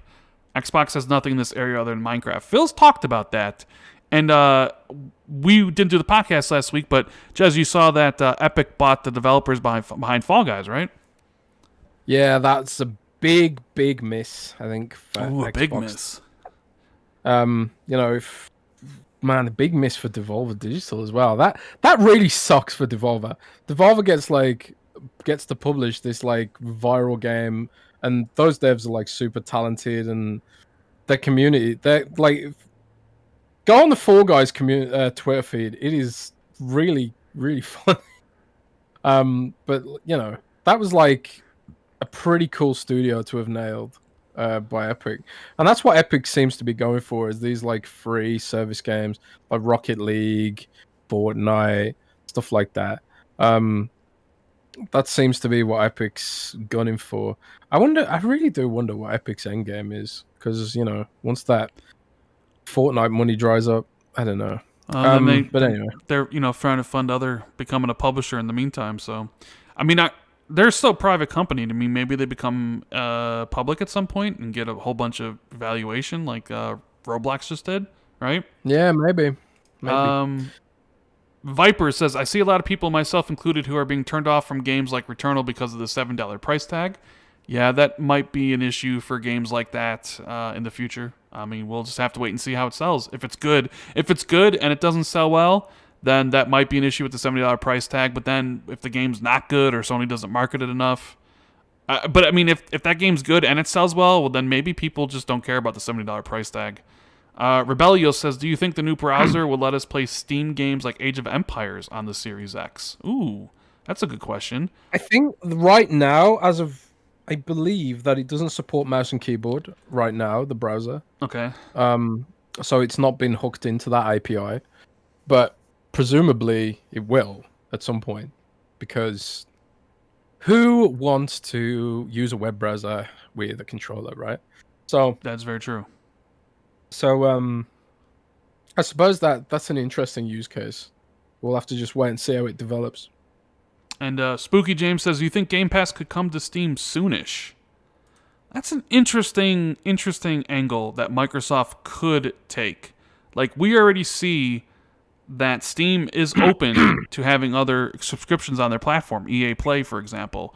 I think the issue would be is that Steam wouldn't want any of the third-party content on there, right? Much like PlayStation and Nintendo. Yeah. And it would have to be a heavily curated Game Pass with all just Xbox first-party stuff. Steam would probably want to cut 30% of the subscription. I think maybe at some point it could happen, honestly. What do you think? I think Game Pass on Steam maybe is more likely than Game Pass on Switch or PlayStation. Yeah, I think that is potentially a thing. I mean, Steam would like want to sell those games outright and get its cut for sure. But at the same time, they probably like see the value in, allowing people to experience Steam through that service. I don't know. Because one thing that really sucks about Game Pass for PC still sucks and may continue to suck indefinitely forever is the Xbox app for PC. It's a huge improvement over the Microsoft Store, but it's still bad. And what's worse is it's the delivery mechanism for those games. Like every time Microsoft does a Windows update, they break mods, they break a load of stuff because the way apps are delivered through the Windows Store and through Microsoft system it's more entangled with the operating system than like just installing something from Steam, So there's a lot of things that Microsoft would have to fix to get the experience of Xbox Game Pass for PC up to par with Steam. Because right now it's nowhere near. Like Steam, you got Steam Workshop, you got all the mods, easy to install, one-click install, one-click uninstall. Xbox Store for Windows doesn't have anything like that. And also, like I say, any injectors you use for like Windows apps Windows games that come down through the store, they break when Microsoft does updates and stuff like that. So, it's not a good experience. It's not a quintessential PC gaming experience. So maybe, Rand, I often think about this, I bet you do. Microsoft has to want to buy Steam one day. I've thought that. Valve is a private company. I'm sure Gabe doesn't want to run it forever. I guess there's a couple likelihoods here. Gabe wants to retire and is like, all right, Microsoft, drop me the bag. Microsoft buys Steam, which I'm sure a lot of PC players wouldn't be happy with that. Or maybe Tencent, like Tencent is like, we'll buy Steam. Or there's the other scenario where maybe when Gabe leaves, he just turns Valve as a public company and they do an IPO and Valve just runs Steam as a public company. It's something to think about, as time goes on. But anyways, guys, that was the show. We're going to answer some questions now. But if you enjoyed it, make sure you hit that like and subscribe button if you're new, notification bell, so you always know whenever the podcast starts or any new videos are dropped. Make sure you follow me and Jez on Twitter. All the links are kind of like in the description and on screen. So, all right, we're going to take some questions for, a little bit since we missed. We'll try to answer as many that we can. Humdrung says, do you and Jez think Banjo or Conquer are coming back? Jez? Is Banjo or Conquer coming back? I still think one day, maybe, if the stars align and the right developer comes along with the right pitch, the right passion, I think Banjo at least could come back. Conquer, I don't think we see Conquer again. It's just kind of like, I don't know. It just doesn't have the broad appeal that it would need. And also, we know Microsoft is kind of like, should we say, shy towards any form of controversy. So I think Banjo could come back, but I don't think we'll see Conquer again. Yeah, I think there's a good chance Banjo comes back. I don't think we'll ever see another Conquer. Emperor Zergi says, will Jez's new game have a tomato boss battle? That's interesting. Like right now I'm building a sort of game like Breakout for the course, where it's like you have a paddle and you bounce a ball and you smash blocks and stuff like that. But like the first game I want to actually make is like a shmup, a shoot 'em up. So maybe I could have like Rand piloting a spaceship, fighting like evil tomato Rand clones. Would you like that, Rand? I mean, whatever your game is, I'm down for it. Jake Lloyd says, do you think Xbox should buy Remedy? I love Remedy. However, I don't think Xbox worked with Remedy for quite some time, and I don't think they want to continue that partnership in that meaningful way where they purchase them. And who knows, Remedy also may not want to be owned by anybody. But no, I don't think they should, and I don't think they will. Even if I would like it, because I'm a fan of Remedy games. Crispy Rambo says, what did you think of Ryan McCaffrey's reaction to the roundtable yesterday? I haven't seen Ryan McCaffrey's reaction to the roundtable yesterday, so I couldn't give my opinion on that because I have no idea what he said. Let's see what else we got here. Humdrung says, thoughts on Rhonda Cox joining the Initiative? She was a senior producer at Santa Monica, and now she's a senior producer at the Initiative. The Initiative is always trying to hire some killer talent to work on Perfect Dark, and it's just one of these things where people move from one job to the next. Wasn't that big deal that Drew Murray left the Initiative to go to Insomniac? People leave jobs all the time. It is what happens. Virgil says, Rand, when you hit 1 million subs, will you call yourself the man with 2 million? Yeah, that'll never happen. It'd be funny, though.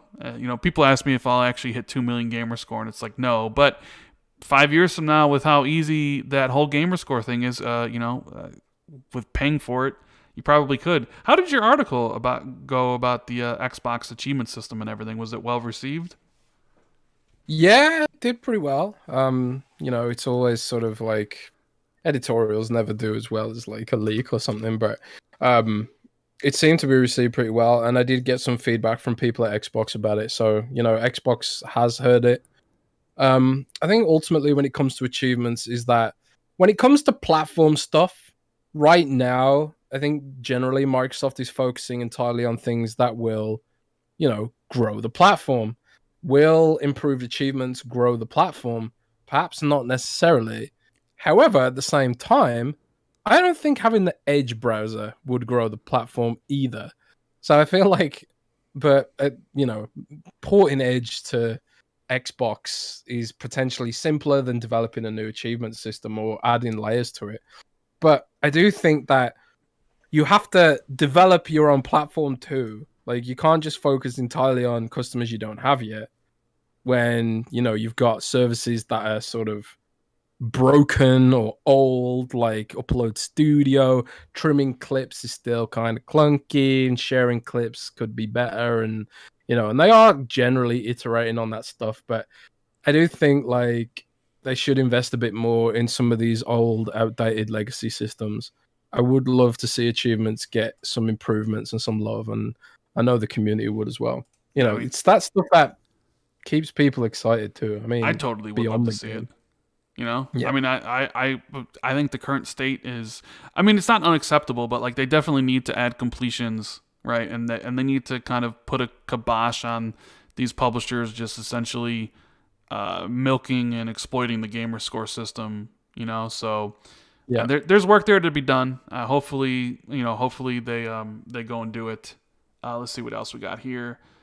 Nine Life says, Rand, did you see Ryan McCaffrey wants to kill Grounded? I mean, I did see those tweets, and I don't agree with them. That's all I'll say on that. I don't agree with them killing Grounded because Elder Scrolls 6 needs to come out earlier or something. Sleepy Goblin says, any idea how soon we'll see AMD's Fidelity FX finished? Jez, do you know anything about this? AMD's Fidelity FX that they announced? I'm afraid not, but Neither do I. I am trying to get more into that stuff. Um, it's one of the reasons why I wanted to get into game dev and learn Unity and C# and stuff. Is because I feel like it'd make me a better writer to sort of know a bit more about where the game devs are coming from that angle. So I do want to know more about the tech and stuff like that. So I might look into that. Right. I don't know anything about it. That'd be a question to ask Dealer Gaming or Colt Eastwood. Harvinder M says, did you talk about the Square Enix event? That's right. The Square Enix announced some sort of event soon, right, Jez? Yes, they did. What are they calling it? Square Enix Direct or something? Something like that. Do you think... Okay, this Game Pass tease... let me ask you this. If everybody thinks that's a tease for Outriders, and then it's not a tease, and then it's not actually Outriders, it's something else, is that fair to Outriders? To get people to think that the game's coming to Game Pass if it's not really Outriders? Yeah, that's a good point. Like, right? But on the flip side, maybe it's free marketing. I don't know. Maybe it is. I mean, could that be an announcement they make at this Square Enix event? Could this be where they announce the Xbox version of Final Fantasy VII? Right? When's this supposed to happen? When's I want to believe, but I also kind of don't. Yeah, I'm not holding hope out for Final Fantasy VII on Xbox. But when's this Square Enix event supposed to be taking place? I don't know off the top of my head. I'm sorry. I don't know off the top of my head either. The anime rapper wants to know, Rand, what was the last game you achievement hunted in? I mean, I guess so. I got all the achievements in Little Nightmares 2, and obviously I went and got all the collectibles and stuff. So I mean, like, I did achievement hunt in it because that's a game I really enjoyed. But I don't really consider that achievement hunting. Achievement hunting to me is when you play those really super easy 10-minute indie games just strictly for gamer score. Like for me, playing Little Nightmares was all about the game. Like I love Little Nightmares 2 so much, and I just wanted to get all the achievements. I don't consider that achievement hunting. But like when I play a game I don't really care to play just to get the achievements, that's what I consider. And I honestly can't even remember the last time I've actually done that. Probably sometime last year. And you can probably look down my list and you'll see like a section of 5 or 6 games that just have 1,000 gamer score that are just a bunch of no-name indie games, essentially. So, yeah, I couldn't even tell you what it was. Let's see here. What else we got? Nerdy Mastermind says, Rand, with the Indiana Jones on the way, do you see Xbox doing more AAA established IP? Maybe something with Marvel, DC Comics, Star Wars? I wouldn't be surprised if they do something with Star Wars. Although that license is probably expensive. right? I've been told that the Star Wars license is incredibly expensive, and that like you know, I was told by that from someone at Xbox, so that kind of made me think that then maybe they wouldn't do something with it. But at the same time, my God, can you imagine if they did like a Final Fantasy VII level remake of Knights of the Old Republic, but like the full game though, not like split into parts or whatever they're doing with Final Fantasy VII? That'd make a lot of money, I think. Yeah, I mean, it could. But at the same time, it's kind of like, does BioWare, does EA own that franchise? I suppose they do, right? Um, yeah, I suppose they do. Because I was thinking like Obsidian could make it. Maybe Obsidian could just like make a game like Knights of the Old Republic, but just not call it Just that. not call it that. What if the coalition? What if the coalition did the Mandalorian? You know. But yeah, it's probably too expensive for that. Coalition doing the Mandalorian, that'd be amazing. That'd be cool. That'd be pretty cool. The show says, Rand, can you see Xbox bringing out a streaming stick? Yes, I can totally see that. I mean, there's been. Didn't they cancel like a streaming stick at one point too? Not that long ago. Yeah, Jez? Project Hobart, leaked by our friend Brad Sams. He that was originally his thing. Yeah, they did. They had this streaming stick thing. It ran Windows IoT, I think, and for whatever reason, it just never made the cut. But now that they've got xCloud going, it makes a whole lot more sense than it did back then. Yeah. So, I mean, I definitely with Game Pass the way it is, going to places, I definitely think at some point you'll see a streaming stick that you can just plug into your TV and play your games. Sean says, do you believe any acquisitions might be in the future? Warner Brothers Games, Sega, Koei Tecmo, Valve, smaller studios, Remedy, IO, Larian Games, Turtle Rock. I mean, yeah, I do believe Xbox will buy more. I don't know when it will be. Maybe it's the end of this year. Maybe it's next year. I mean, they just kind of... The whole thing with Xbox was they wanted to complete this Bethesda deal, and they want to make sure they do it properly and integrate everybody, right? But I mean, Phil and Satya has talked about how they're not finished, you know, how they're going to grow inorganically whenever it makes sense. And I mean, Satya is the head of Microsoft. You need to listen to what he says. So if he's saying those things, then it's going to happen at some point. And I'm sure Xbox is having plenty of conversations with studios and publishers out there.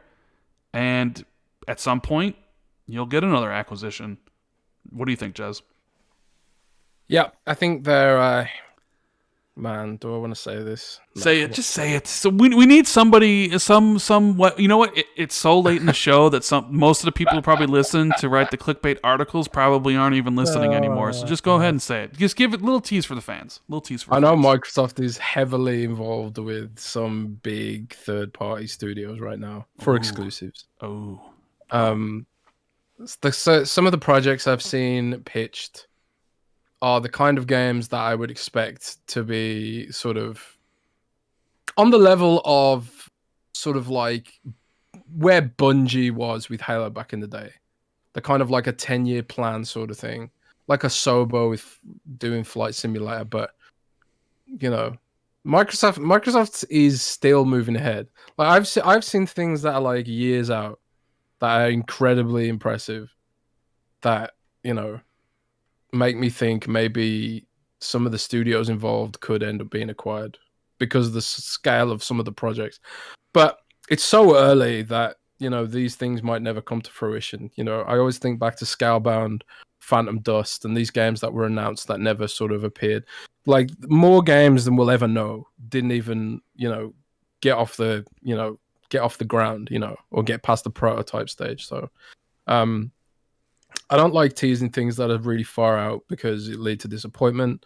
But, you know, for the sake of the podcast and, you know, for you guys, I'll just say that Microsoft's always planning things. It's like, it's not like they buy Bethesda and think, okay, we're done now. They ain't done. Some of the things that they're exploring are just crazy. So there's your clickbait tease for anybody still listening that wants to write an article. And they'll definitely source Jez Corden, and I won't get a mention at all. You know, on Jez Corden's Xbox 2 podcast, the editor from Windows Central had this to say about Xbox in the future. Quote, they ain't stopping, mate. Randall chopped liver, man. Yeah, I know, right? It's just, it is what it is. You know, everybody's got the eye emojis in chat right now. Let's see. Harvinger says they're going to bundle the Tomb Raider games. That's just a regular bundle. I don't really think that means they're going to, I hope, I mean, it'd be cool if they updated those for Series X and stuff, but I'm not sure they will. Yeah, you know what? I think that's going to be it. I think, we did a pretty long show. I'm trying to make up for last week. We had a lot here to talk about. It was great. Always a fun time, podcasting with Jez. I want to thank each and every one of you that showed up. We had like 1,500 people here. If you enjoyed it, make sure you hit the like button. Subscribe. Yes? Something happening? Is something going on? Sorry. Wait, what's happening? The Stalker franchise is also known for anomalies. Oh, the Stalker franchise is also known for anomalies. Well, but that game's not coming out anytime soon. Is that even coming out this year? Maybe they have a trailer to show. But I mean, some event on the 23rd. See, but we already know the game's coming to Game Pass. That's not. They announced it during the July Summer Game Showcase. Remember, all the games during the thing are going to be in Game Pass. Why would you need to tease that? You already announced it was in Game Pass. I don't know. That doesn't make any sense. No, that doesn't make any sense, Jazz. It can't be Stalker because they already announced it for Game Pass. I don't believe it. It's got to be something else. Better. And once again, that goes back to what I said. If it wasn't Outriders and Xbox tweeted that out to make it seem like Outriders, isn't that kind of bad for Outriders? Anyways, we talked about that. But yeah, I want to thank everybody for being here, all the support, all the new members. It's always amazing to see everybody tune out to hear what me and Jess have to say about stuff. So I appreciate every single one of you guys. Hit the like and subscribe button, all that stuff before we get out of here. Jez, you got anything to say before we leave?